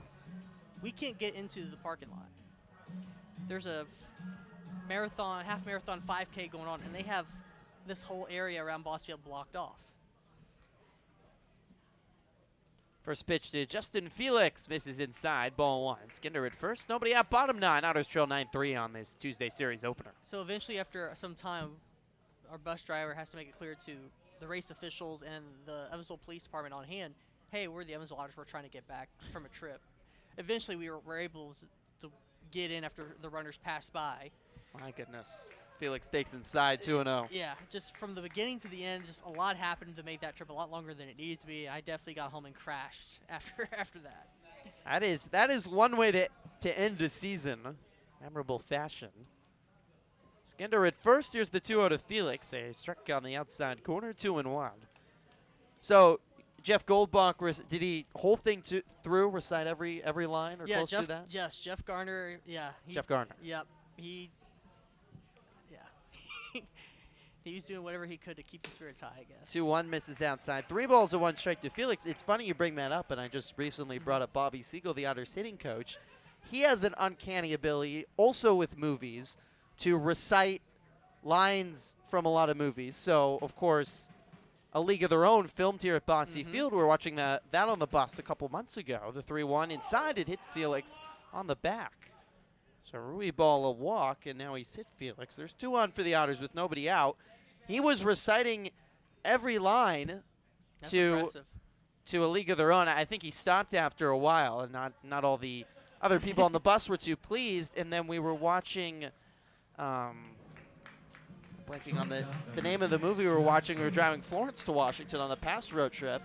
And Bobby started doing the same thing, and then he luckily fell asleep to the to other people's enjoyment, so they can enjoy the movie without him,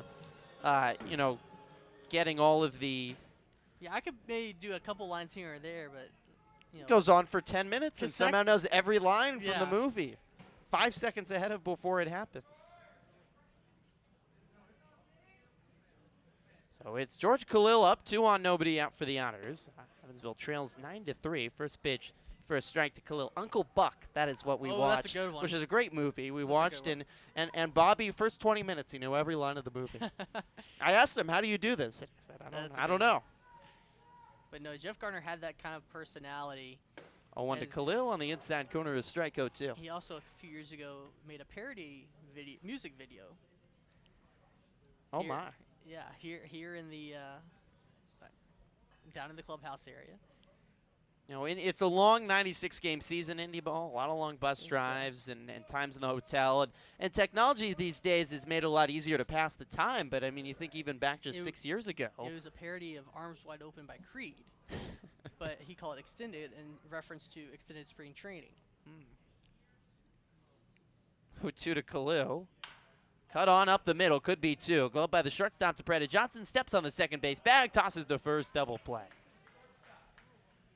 Preda Johnson made an early error, and since then has been terrific. He turns a 6-3 double play, and the Otters are down to their last out. Skinner goes to third. Felix out at second. Khalil out at first.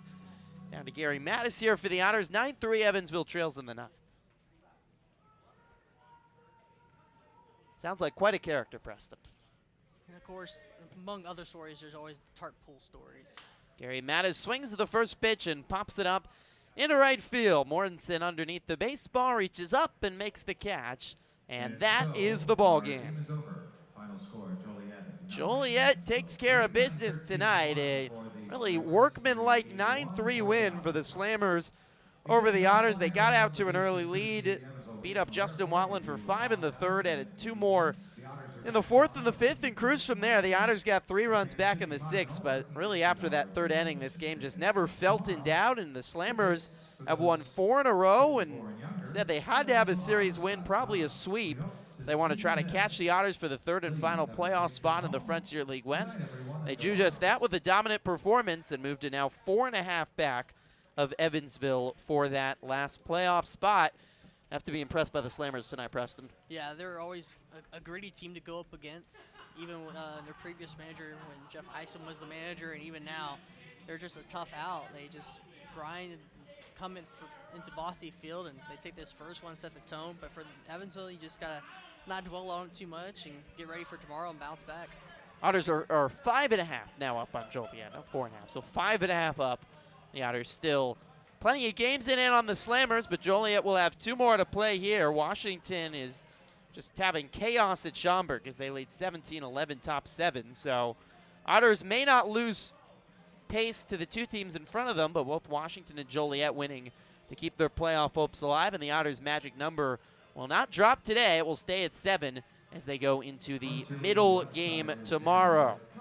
Yohan Castillo will make his first start with the Otters tomorrow. The lefty makes his 3rd appearance of the season, and the former Otter, Ryan O'Reilly, will have the start tomorrow evening. Righty is 1-5 with a 4.54 ERA, pitched here in Evansville for 2 years. Final totals tonight: 9 runs on 13 hits, 1 error for Joliet, 3 runs, 8 hits, 1 error for Evansville. Cole Cook, 10th win of the season, 6 innings pitched, allows 8 hits on 3 runs, 5 strikeouts, and no walks. Chandler Briley and Evie Ruibo worked the last 3 innings for Joliet. Justin Watland takes the loss, allowed 7 runs on 10 hits in 4 innings, 4 strikeouts, and 1 walk. Omar Reyes led the Otters offense with 2 hits, while it was Tyler DePreta Johnson. He had a great game at short, and he went 3 for 4 today to lead the Joliet offense. So the Slammers win 9-3. They improved to 41-44, and the Otters fall to 46-38. Preston, it was unexpected, but a lot of fun to have you on the broadcast here for the second half. A true blast, and looking forward to seeing you here a few more games at Bosse Field, and then best of luck as you get back to a really busy schedule with USI. Yeah, and it's in full swing now. Fall sports have officially begun, so thankfully I'll be able to get to at least 3 more games of this homestand, and hopefully there's some playoff baseball to be had. That's the hope. The Otters can't get it done tonight, though. It's all Slammers as they defeat Evansville 9-3 this evening. For our entire excellent crew, our director Michael Russ, Preston Leidenbach. Besides me, we had Max Parker on earlier as a great guest as well. I've been Griffin Epstein here on the Otters Digital Network. Pascal Pryor back with Flow Sports as well. Hope you join us tomorrow evening again here on Flow Sports and ODN. Same time, same place. They 6:35 Central Time first pitch. Slammers get a much-needed win tonight. They've won 4 in a row and defeat Evansville 9-3. For our entire crew, I've been Griffin Epstein. Good night from Evansville.